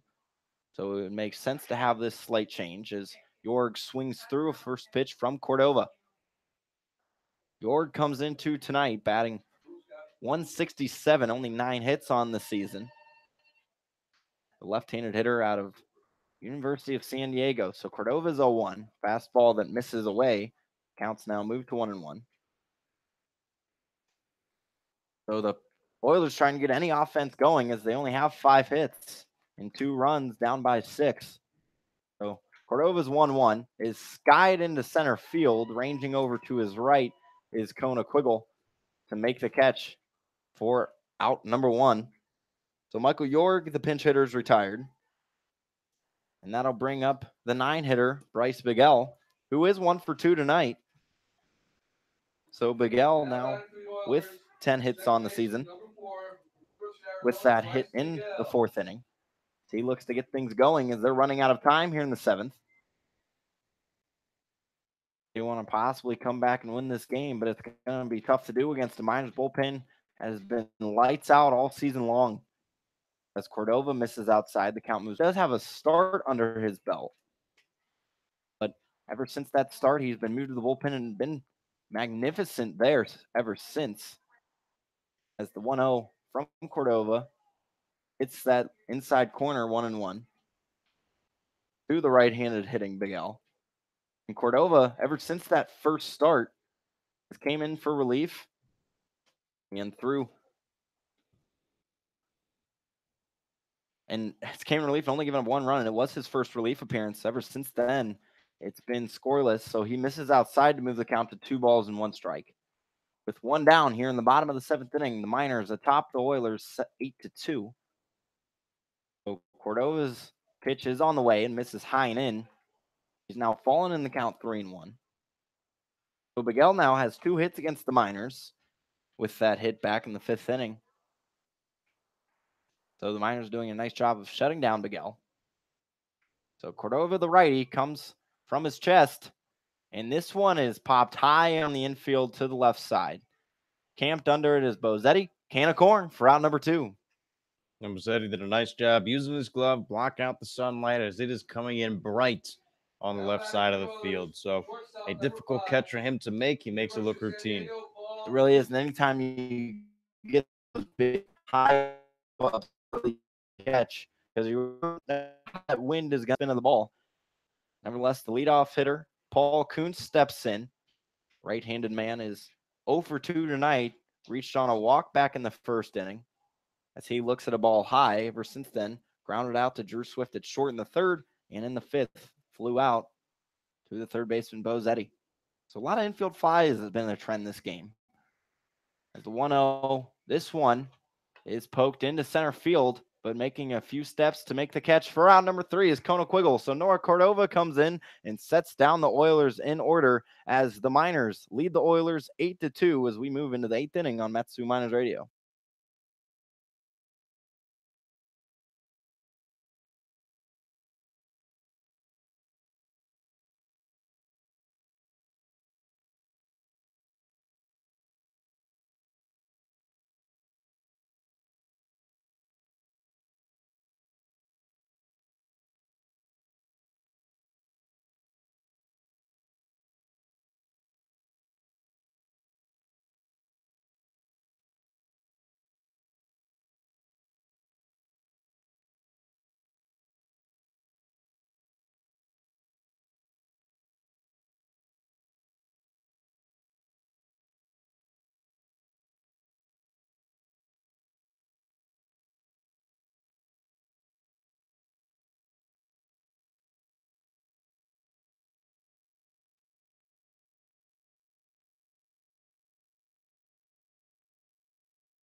Welcome back into the 8th inning here between the Miners and the Oilers. The Miners with an advantage, 8-2, and it also looks like they have an advantage in the dance department as Braden Merritt leading things over there in the dugout on the left side, showing off the moves in front of this Oilers crowd.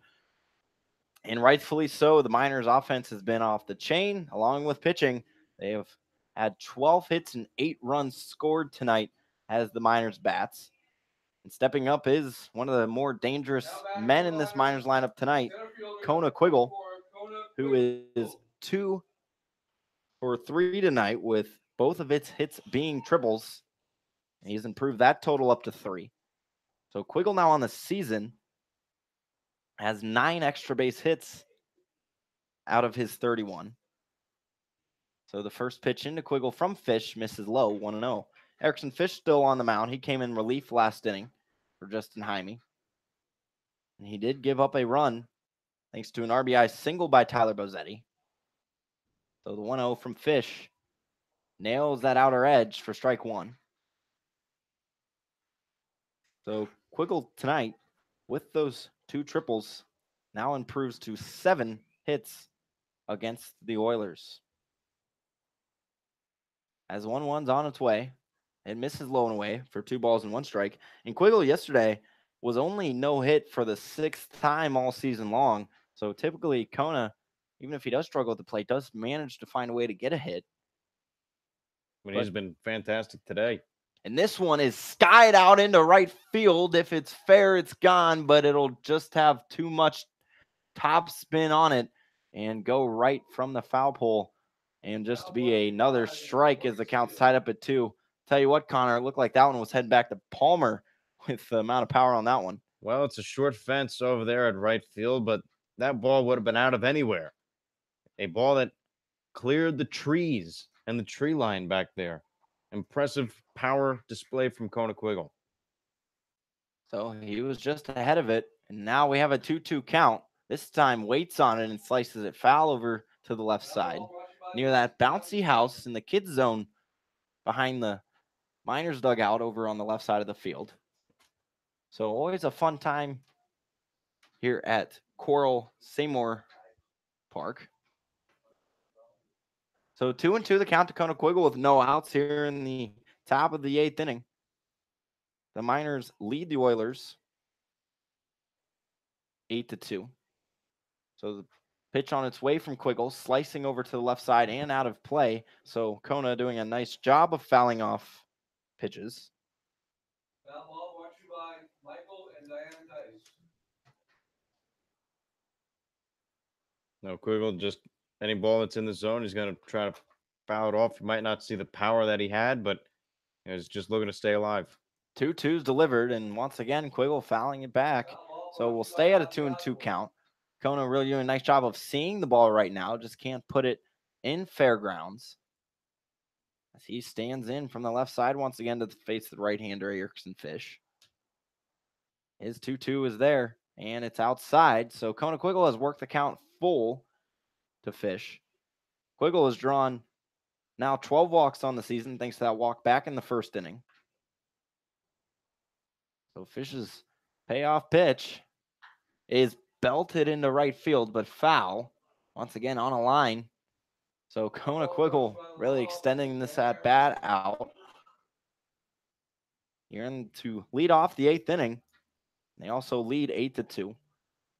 As the Miners trying to improve to 17-10, are trying to tie the Miners with 16 wins.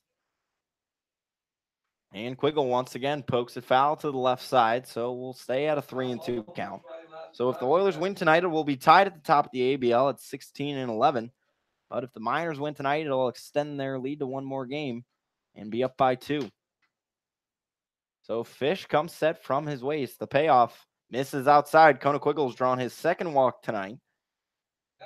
And the second time that the walk has happened when Quiggle has let off. Well, that's just a fantastic at-bat from Quiggle. He stands in there. He sees a lot of pitches. He fouls off the ones that are close to the zone, but not maybe strikes, maybe not strikes, but he stays alive nonetheless and then works it to a walk. It's a great at-bat. It truly was, and especially Quiggle ever since moving in that leadoff spot. That's normally your job is to just work the pitcher and then try to get on if you can.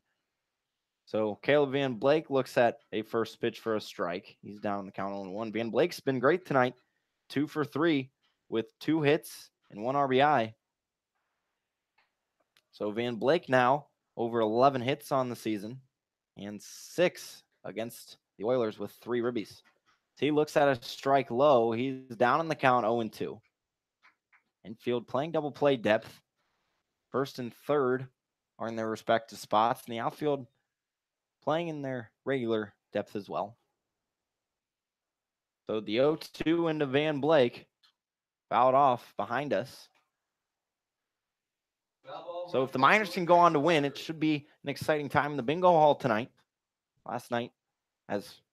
Yesterday, I should say, the Miners got into the bingo Hilton for the first time all season for this Kenai trip. One of the later ones for the Miners, as Van Blake looks at one low, 1 and 2. One of the later ones, Connor, is normally we see this trip sort of in the middle or early of June. Yeah, usually we have all this team bonding coming, at the earlier of the season, but now the whole team is here. We finally have the Kenai trip, and we'll see how everybody meshes. So 1 ball, 2 strikes to Van Blake. Pitch on its way. It is rung up by Scott Johnston. So Van Blake set down on strikes for the second time tonight, and that'll be the first out of this 8th inning. So nice pitch from Fish there to lock up Van Blake. That's now 5 strikeouts for the Oilers tonight. Fish's first strikeout. That's going to bring up Spencer Henson, who got things going with that RBI double in the first inning, but ever since has not gotten hit. Reached in the second on a fielder's choice, but has flown out twice since then. As the first pitch from Fish misses low. So 1-0 is the count. You mentioned team bonding. This team is really meshed well together, really gelled and battle tested so far through the season. So now that they will be staying all together, will sort of just be the icing on the cake as Henson flies one into right field. Backing up is Ferris and makes the catch for out number 2. So he throws into first, but making it back in time was Quiggle. So 2 outs, top of the 8th inning. Miners 8-2 advantage over the Oilers. And it takes a real team effort to win a 3rd straight championship. And the Miners right now are just moving slowly but surely towards that goal.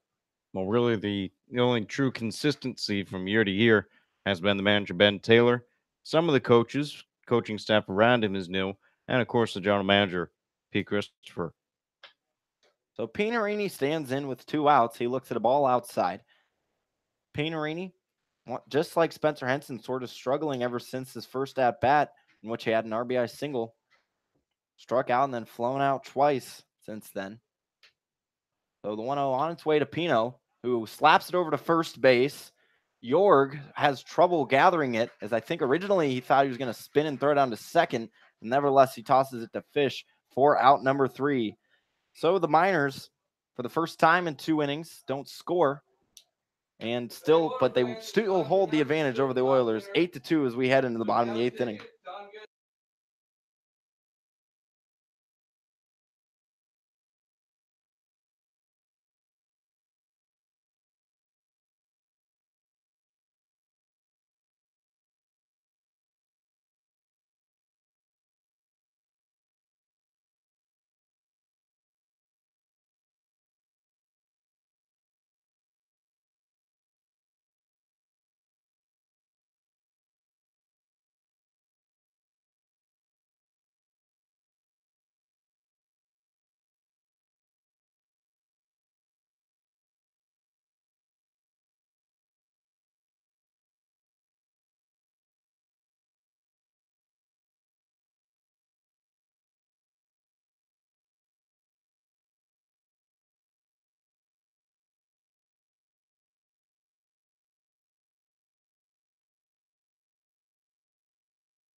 Noah Cordova on for his 2nd inning of relief as we enter the home half of the 8th inning with the Miners on top 8-2. So Cordova, as we just mentioned, in this 2nd inning relief to relieve Jonathan Guardado, who had that great 6th inning performance, only giving up 2 runs. I stand corrected, it was the first time in 3 innings that the Miners had not scored. So they scored the prior 3 and have scored 5 out of the 8 innings. So no matter how many runs you put up, if you're going to score in 5 out of the 8 over half the innings, that's pretty impressive. That is impressive. You just keep on one man after the other, one inning after the other. Just keep on piling in the runs. Keep on chipping away until the game is over. So the first man to stand in the bottom of the 8th is guys that fouling out of play to the left side. Another thing that really has been helping the Miners' success of late has just been fun. This team is having a lot of fun. They're really getting to know each other. Had a played a lot of basketball today. Spent about an hour at the rec center. Played some 5-on-5 full court, as the coach is obviously saying, don't hurt yourselves. But they had a lot of fun with it, just playing another team sport, got to be competitive and let loose. As Cordova's breaking ball gets Novus to swing through, he's ahead in the count 0-2. And it was fun to see those guys play something other than baseball and even thrown into the mix and seeing what they could do. So Noah Cordova's ahead in the count 0-2 to Ryan Novus, who got a hit back in the 6th inning as he grounds one right back over the mound, and it will squirt out into center field as Conequiggle will be the first man to touch it. So Novus leads things off with a single. That's the second time tonight he's led off the single for the Oilers. Number 20 from Cal And that State brings up Bakersfield, Ryan Cook, who's been quiet tonight, 0 for 3. And against the Miners, he's been quiet as well, only 3 hits. And all of his RBIs came last night with the 3-run home run. And in his last 7 days now, he is 3 of 19. So after a really hot start for Cook, as he looks at a ball low, starting to cool off just a bit. But with the All-Star break coming up, looks to maybe flip things around. The stretch as it is, so he'll stay there with a runner on first. And that's actually going to hit Cook. So the Oilers will get their first 2 runners on to begin the bottom of the 8th inning. And that's going to bring up Calvin Ferris. So Austin Pinarini will meet with Cordova, and that's going to call out a jog from pitching coach Jeff Erlab. Official sponsor of the Matsu Miners Internet broadcast is the Napa Auto Parts of Alaska and owner Jim Ruda. Stop into one of your locally owned and operated Napa Auto Parts of Alaska and ask about the Matsu Miners jersey giveaway. So stop for your chance to win today. Meeting adjourned. Miners leading 8-2. Bottom of the 8th inning. Brad Walker on hand alongside Connor Mills. And what has been a good 8 runs as well, only allowed 6 runs, 6 on 2 runs. But runners are first and second for the left Ferris, who he does have a hit tonight. It was a double back in the 6th in his last at bat. The Cordova looking to shut things down. His first pitch into Ferris is a bunt attempt, but it rolls foul over to the left side. So Cordova goes ahead in the count 0-1. Cordova trying to keep this scoreless innings streak alive.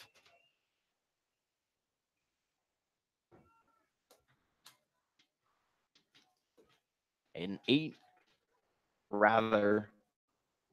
2/3 scoreless inning streak, as this one is grounded hard over to first. Diving and toss is Aaron Walters. What an effort there for the first out, and that potentially could have just saved a run. As Aaron Walters, the first baseman, dove out, and Cordova hustling over to first. They get the first out of the inning. Well, absolutely, that saved a run. If that gets into the outfield, Novus definitely scores from third base. So a great play from Aaron Walters, and of course, good heads up to cover first base and Cordova. So that brings up Chad Bible, who tonight does have an RBI, because in the 6th inning, Walters chose to tap first home. Nevertheless, runners are on second and third for the Oilers, who trail 8-2.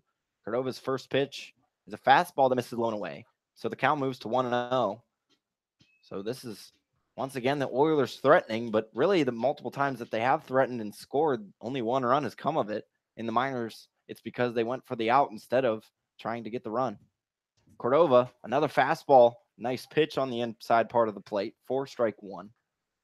1 ball, 1 strike with 1 out. So standing on third is Novus, and on second is Cook. Novus reached on a single and Cook on a hit by pitch. So the 1-1 is on its way. Nice pitch from Noah Cordova to go ahead in the count 1-2. That's where Cordova has to pitch. Low and away, paint that outside corner, stay out of the powerhouse for Chad Bible. One of the simple keys as a pitcher, and the Miners have done it great tonight, is work ahead. Guardado did it from the start, and now Cordova is doing it as he misses low. The count moves to 2-2. It's a tough one for the catcher to block. Pinarini did a nice job. He was set out on the outside corner, had to come in on the inside. Did a nice job. So Cordova from his chest, the 2-2. That is dribbled over to third. Bozetti comes up to make the play and will just throw to first and surrender the third run of the ball game. It is for an out. So the Oilers do score, now only trailing by 5 with the score being 8-3. So once again, Chad Bible gets a ground out RBI, this time being of the 5-3 origin. But 2 outs now in the bottom of the 8th. Runner on second for Zach Zaleski. Zaleski tonight, 1 for 2, has reached on a double and a walk. So first pitch to Zaleski misses high, 1-0. Still standing out on second is Ryan Cook, who got over because of a fielder's choice and got on because of a hit by pitch. So 8-3, Miners still on top here in the bottom of the 8th. Cordova's pitch once again misses high, 2-0. And Austin Pinarini will want to have a chat.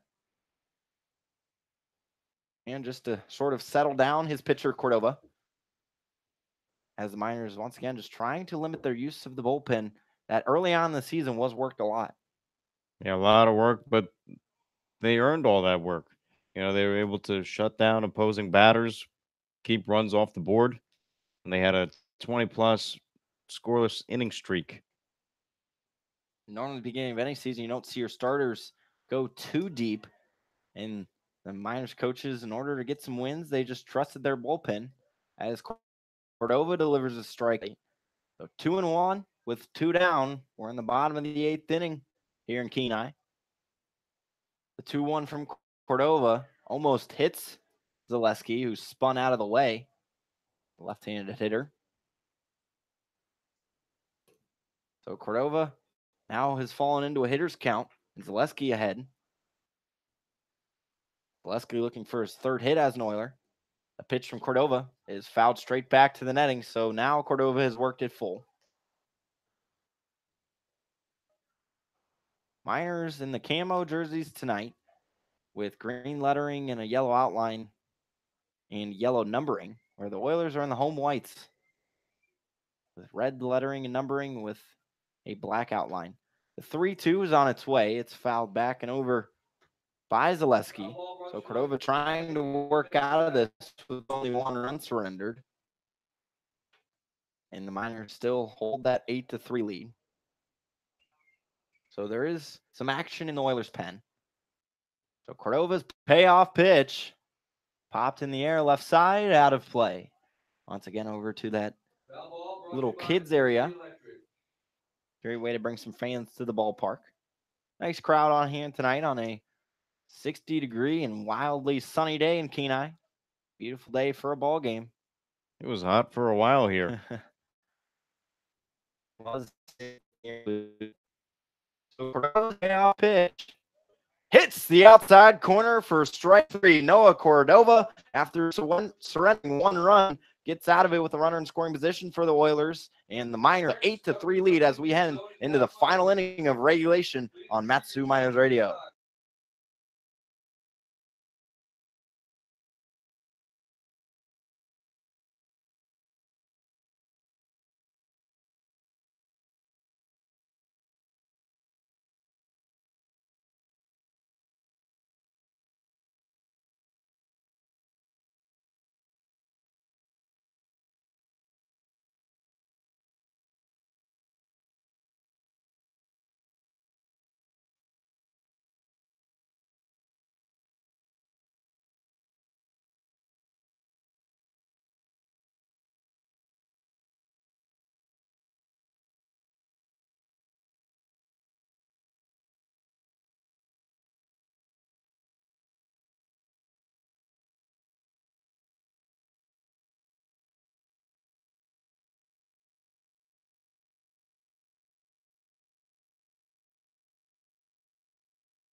So for the 5th time tonight, the Oilers have a new pitcher on the 5th pitcher for the Oilers tonight, and the right-handed thrower Tyler Duke, who's listed as an outfielder on the roster, but back in that June 26th game where the Miners won 17-1, we did see him throw an inning of scoreless relief, so that's the only appearance of the season. As he's on, and his Oilers are trailing the Miners 8-3. Miners with Hatcher, Wright, and Walters due up. Hatcher so far on the night got a walk in the 7th inning to reach base. So the Miners looking to possibly extend to add on some insurance, as right now there's no one warming up in the Miners' pen. See, the Oilers' pen is quiet with a new pitcher out on the mound. Duke misses high and away for ball 1. Oilers are coming off a run just scored to move the game to 8-3. But the Miners here in the top of the 9th look to increase it just a little. Hatcher is second pitch swinging. This is in the center field, left center field alley, and is going to two-hop the wall. Grabbing at his Bible, his throw in is cut off by the shortstop Kunst. And once it finally gets in, Josh Hatcher's waiting there on second. So Josh Hatcher leads things off with a double, and that'll get things going for the Miners here in the 9th inning. Well, you know, the coaches have raved about just his hitting mechanics. You know, he's got a great swing, and you saw it there with the gapper over into left center field. So Hatcher now with 2 doubles on the season, and also with 5 hits now. So that'll bring up Danny Wright, who has 2 hits tonight. Grounded into a double play in his last at-bat. It'd be a tough ground ball double play right now with Hatcher on second. First pitch to Wright, as this is bounced over to first base, but they're going to say it's foul before the first baseman York can pick it up. So Wright will go down the count 0-1. Miners lead 8-3 in the top of the 9th. Hatcher leading things off with the double to Tyler Duke.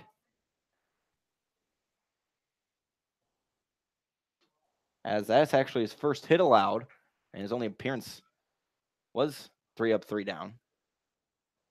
So the 0-1 misses low and away for ball 1. The Miners now up to 13 hits tonight, more than double than last night, where they only had 6. That's going to raise their leading our average of 246.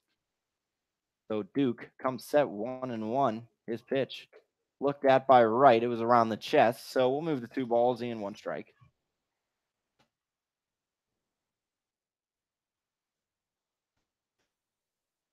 As the Miners are trying to extend this 1-game lead over the Oilers in the ABL. 2-1 from Duke. That is put in between the first and second base gap for Danny Wright, who has a base hit. And that'll put the runners on the corners with nobody out in the top of the 9th inning. All right, just another nice piece of hitting. Chops it over to the hole on the right side. You know, you put the bat on the ball, it's going to find a hole somewhere. So Danny Wright, who came into tonight with only 2 hits in his past 20 at-bats, now has 3 tonight. So Danny Wright, this could be a momentum swift for him as it brings up the left-handed hitting Aaron Walters. Walters came in to score that 8th run for the Miners after he doubled in the 7th. With runners on the corners now, he has a chance to add to his RBI total as he swings through the first pitch from Duke. Mentioned the Miners, the win tonight would extend a 2-game lead, and they would come to 500 on the road as they currently sit at 6-7, as these are 2 home-heavy winning teams.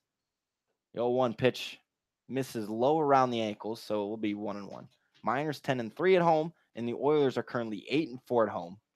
And the advantage for the Oilers, more times than not, obviously, is that teams have to make a long travel to play them. So the 1-1's on its way. Walters is swinging. This is belted in the right field, but moving back is Ferris to make the catch for out number 2. It will be a sacrifice fly. So Aaron Walters drives in another run tonight, and the Miners extend their lead over the Oilers 9-3. You know, Walters knew a fly ball in the outfield would get the job done, put a hefty swing into it, and what can I say? He gets it done. So for the second time tonight, Aaron Walters has a sac fly for an RBI, as that brings in Josh Hatcher. He's the 9th run scored tonight.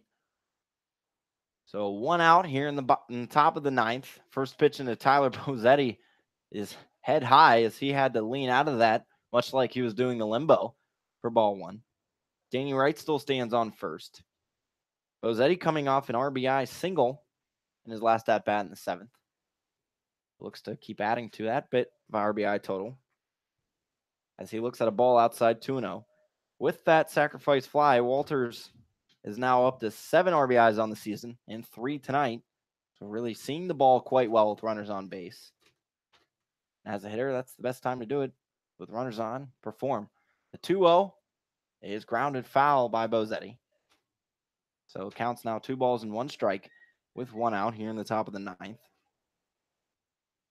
Miners now have scored in 6 of the 9 innings of play. So should the Miners go on and win with the 6-run lead, score in over half of the innings played tonight, it's been a real impressive hitting performance. Well, missing high is Duke. Cal moves to 3-1.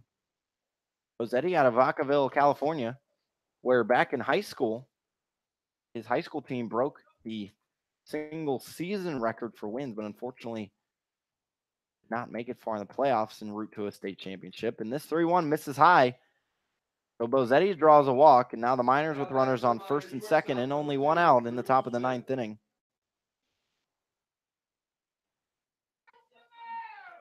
So Drew Swift will step up to the plate. Swift struggling tonight, 0 for 4. Before yesterday, where Swift he was 4 of 9 with an RBI and 2 doubles. So starting to bring it around from the bats. It has another opportunity right now to end things on a good foot. He's swinging, skies it high over to the right side. That's out of play. So Swift will fall behind 0-1 to Tyler Duke, who, as we mentioned, normal outfielder from Murray State University. Pitching tonight, now his only 2 appearances are against the Miners. So Duke comes set from his chest, his pitch, and will get by Zaleski, and that'll move the runners over another 90 feet. So now runners on second and third for Drew Swift with only 1 out.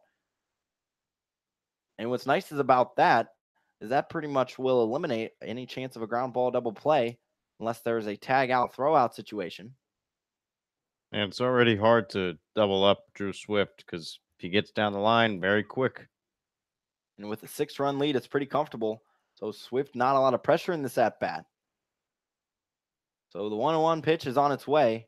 Swift lines it right up the middle, moving over to his left from short as Kuntz. His throw over to first is not in time. So Drew Swift with the Swift speed and will drive in another run. So the Miners have hit double digits for the second time against the Oilers as they lead 10-3. As we said, you put the bat on the ball, good things can happen. And, when you got the speed that Swift has, you can beat out almost anything in the infield. For the Miners, Drew Swift drove in 11 now on the season. So the runners will move to on the corners. Only 1 out to Kona Quiggle. First pitch from Duke nails the lower part of the zone for 0-1. So Duke still working here in the top of the 9th as the Miners lead 10-3. Miners do have a lefty up in the bullpen. The 0-1 just misses outside 1-1. And up in the Oilers pen, there is a righty. So if the Miners keep adding on to this, we could see a new Oilers pitcher. 1-1 to Kona Quiggle is popped in the air. Shallow left center. 3 Oilers moving, but none of them will get to it as that drops. And another run will be scored for the Miners and extend their lead 11-3 over the Oilers. Nice piece of hitting there by Kona Quiggle, an outside pitch that he just simply threw the ball out or threw the bat out and didn't try to do too much with it. Quiggle, just we've said before, seeing the ball nice today, and you make contact, you make things happen, and sometimes a ball like that can fall. So 16 hits for the Matsu Miners in this ball game. Quite impressive feat. Considering yesterday they were held to 6. take that with a grain of salt because it's coming off the long trek. And that ties their hit total, in which the last time they had double digits against the Oilers, where they won 17-1. They had 11 runs on 16 hits so far in this game. The 1-0 into Caleb Van Blake misses high and away. Counts tied up at 1. So Van Blake's had himself a nice game. He is 2 for 4, has struck out, unfortunately, in his past 2 at-bats. So the Miners, now on the season, have scored 126 runs. Quite impressive, as the 2-0 misses low and away. Counts now moved to 3-0. Duke out there struggling a bit.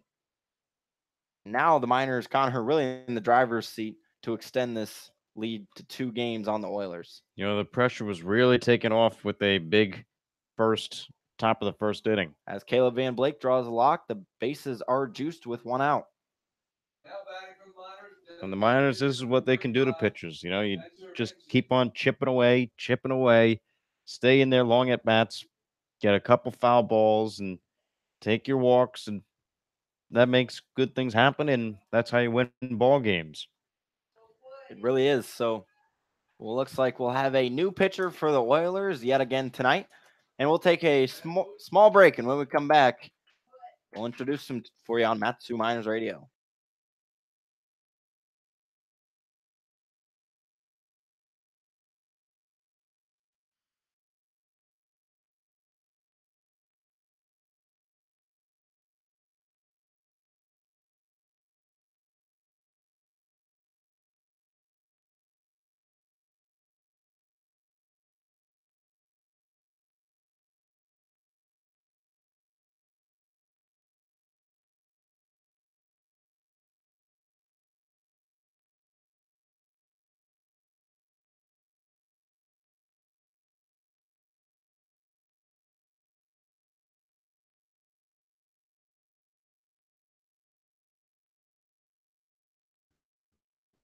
We only have 1 out in the top of the 9th inning, and the Miners leading right now 11-3. They've already tacked on 3 this inning.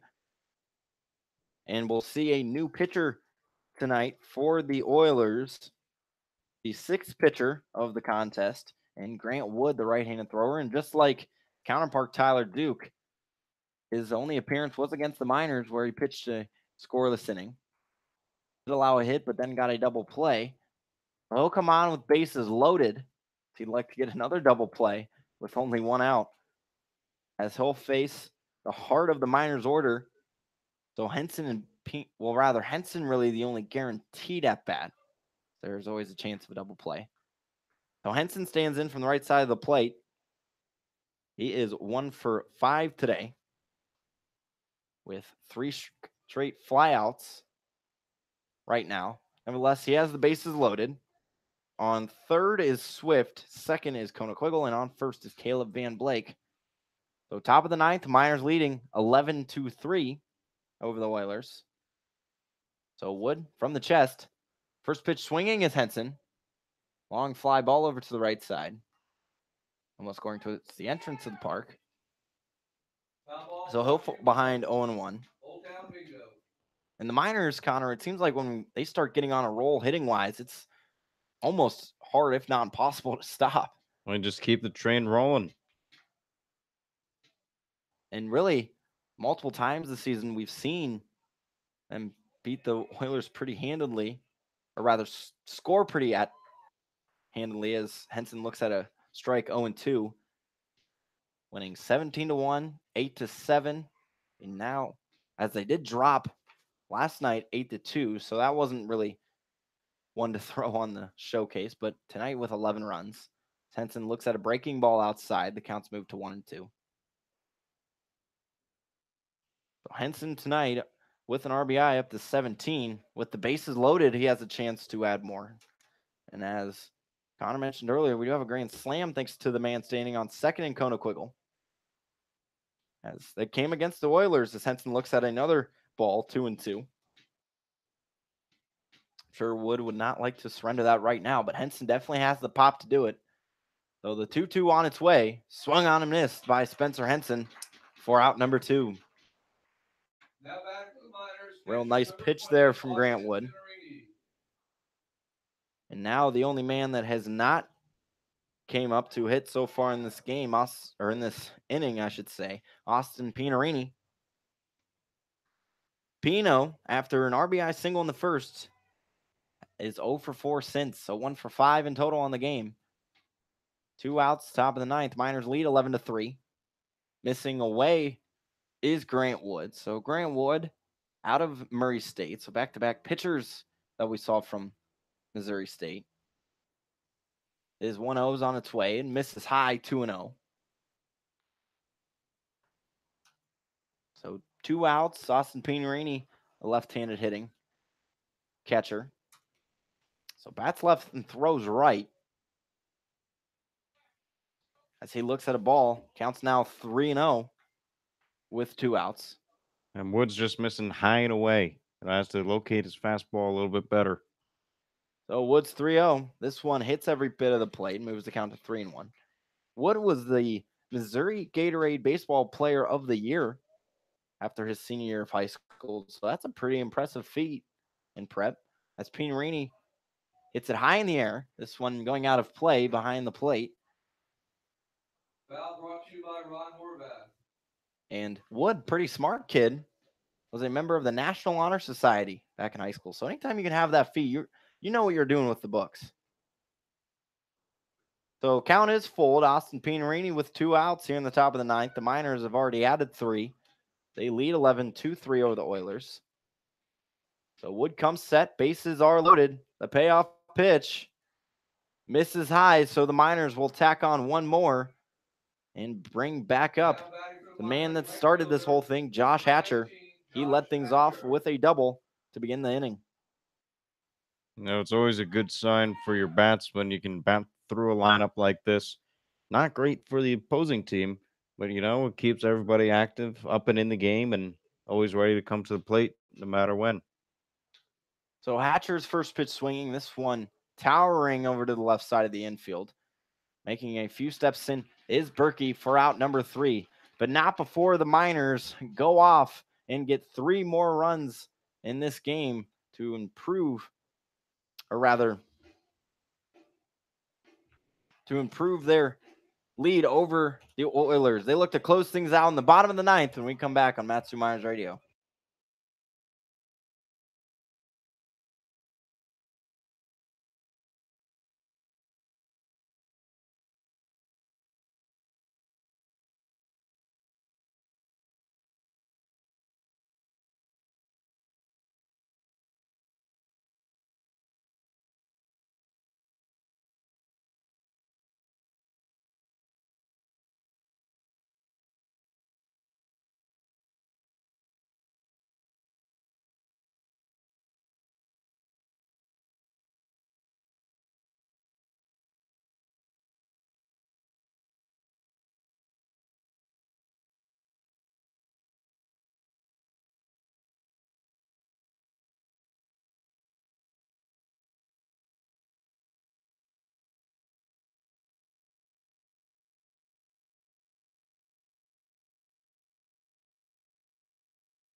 Oilers down to their final 3 outs, and it's going to be a uphill battle if they want to come back in this one. They trail the Miners 12-3 after 8.5 innings of play, and they'll do it against left-handed thrower out of Cal State Bakersfield, Kyle King. And Kyle, who didn't get off to, or a super hard start, I should say, in the season, but has been pitching quite well, has a 1-run record, I should say. Has 5 appearances. He started in one of those, 3.68 ERA, and pitched 7 1/3 with 6 strikeouts. So he'll be on to face Berkey, Leonhardt, and Big L. So Berkey, the right-handed hitter. And Berkey came back in the 6th inning for a defensive sub. as this first pitch from King misses high. So King from the stretch, his second pitch. This one is fouled straight back to the netting. Counts move to 1-1. So Berkey in his first at-bat struck out in the 6th. Came on for John Mackey. So King, otherwise known as Lupus, he's been nicknamed after the Bad News Bears. His count moves high, 2 balls and 1 strike. Lupus is a nickname he said he received in high school. Said it kind of went away with him, but then with the internet, you find out a lot of things. The bullpen did just so. Berkey's lines one into right field, and really all Josh Hatcher had to do right there is throw his glove up to make the catch.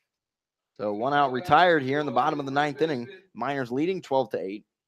From University of San Diego, Michael York. As Michael York steps in, he's 0 for 1 tonight as well. Came in to pinch hit in the 7th inning, flew out to center. So a lefty-on-lefty matchup for Kyle King. King in his past 2 appearances has only gotten an inning pitched, but has not given up a run in either of those. So the first pitch into Michael York, nails that lower outside corner. And King really working on his mechanics a little bit, changing more of a 3/4 throw in, and has been really working on that slider, which has turned into a real nice pitch. His 0-1 misses away, moves the count to 1-1. Kyle King actually on the season has an at-bat. He did strike out, and later on told us that he was informed to not swing the bat. Try to protect himself for what maybe would have come of it. So the 1-1's on its way. Nice pitch from Kyle King. He's ahead in the count 1-2. Kyle King is really one of those leaders of the Electric Factory, otherwise known as the bullpen for the Miners. Very vocal, one of the veteran guys. Definitely a fun guy to have in the clubhouse. His 1-2's on the way, and this is low. Counts now 2 balls and 2 strikes. Kyle's always coming up with jokes, having a good time, messing with guys. You never really know what to expect from Kyle King when you're around him outside of the baseball game. No, King just has one of those funny personalities. It was a great time to be around. His 2-2 swung on and missed by Michael York. So the Oilers are down to their final out, and they will need 9 runs to come back here. From Beloit College, Bronson Balholm. So Bronson Balholm will step in, the pinch hitter for Bryce Big L.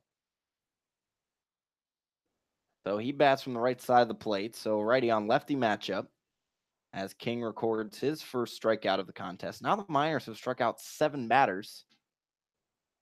So his first pitch is in for a strike.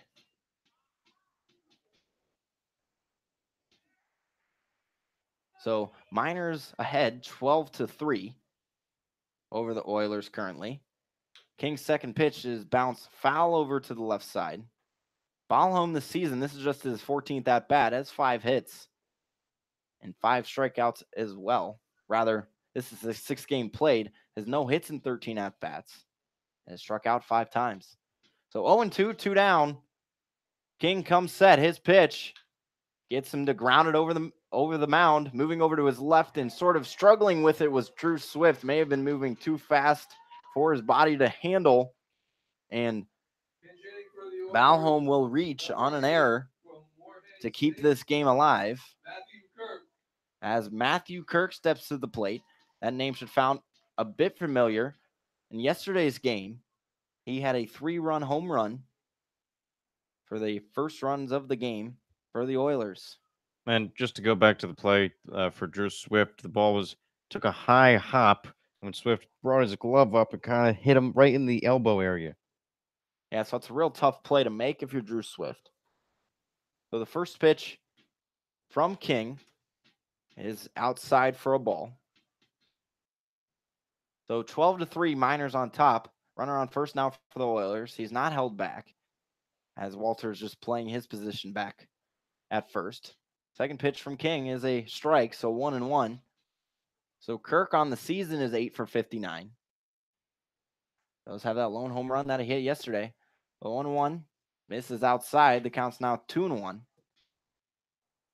So King, who brings that fastball around 87, 88 miles per hour, but then has worked in a crafty slider that he's worked a lot with with pitching coach Jeff Erlab. So 2 balls, 1 strike. King kicks and deals. Swinging is Kirk, but right into the glove of left fielder Danny Wright. And the Miners go on to win this one 12-3 over the Peninsula Oilers. That'll extend their lead over the Oilers to 2 games as they improve to 17-10. And the Oilers now drop 15-12. So the Miners now 500 on the road at 7-7. And the Oilers will drop at home to 8-5. So the winning pitcher tonight is Jonathan Guardado, who went 6 innings, gave up 2 runs, only allowed 5 hits and struck out 5. So excellent performance by Guardado. And going down as a losing pitcher tonight will be Brian Wu, who did not even record out, gave up 4 runs, all earned in that first inning. So he will go down as losing pitcher record. No save situation for the Miners. They win 12-3 tonight. Any final thoughts, Connor?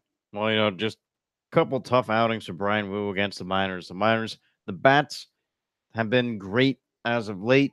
Only scored 2 runs yesterday, but come out to a 12-3 lead here. It's just been great to watch how, they've been coming together as a team. They keep the line moving, one guy after another, whether it's a walk, a hit, they get on with an error, no matter what. They're always coming in. They're trying to get runs across, and they accomplished that goal today. Yeah, they really did. So the Miners score 12 runs on 16 hits, and the Oilers only 3 runs on just 5 hits tonight. Or rather, scratch that, 7 hits. So the Miners extend their lead over the Oilers, as we just said, to 2 games. We'll be back in action tomorrow night against the Oilers. Same time, 7 o'clock on the same channel, your Matsu Miners YouTube channel. And so for the final time tonight, for Connor Mills, and this is Brad Walker, the Miners win 12-3 on the road in Kenai. And as always, it's been a pleasure.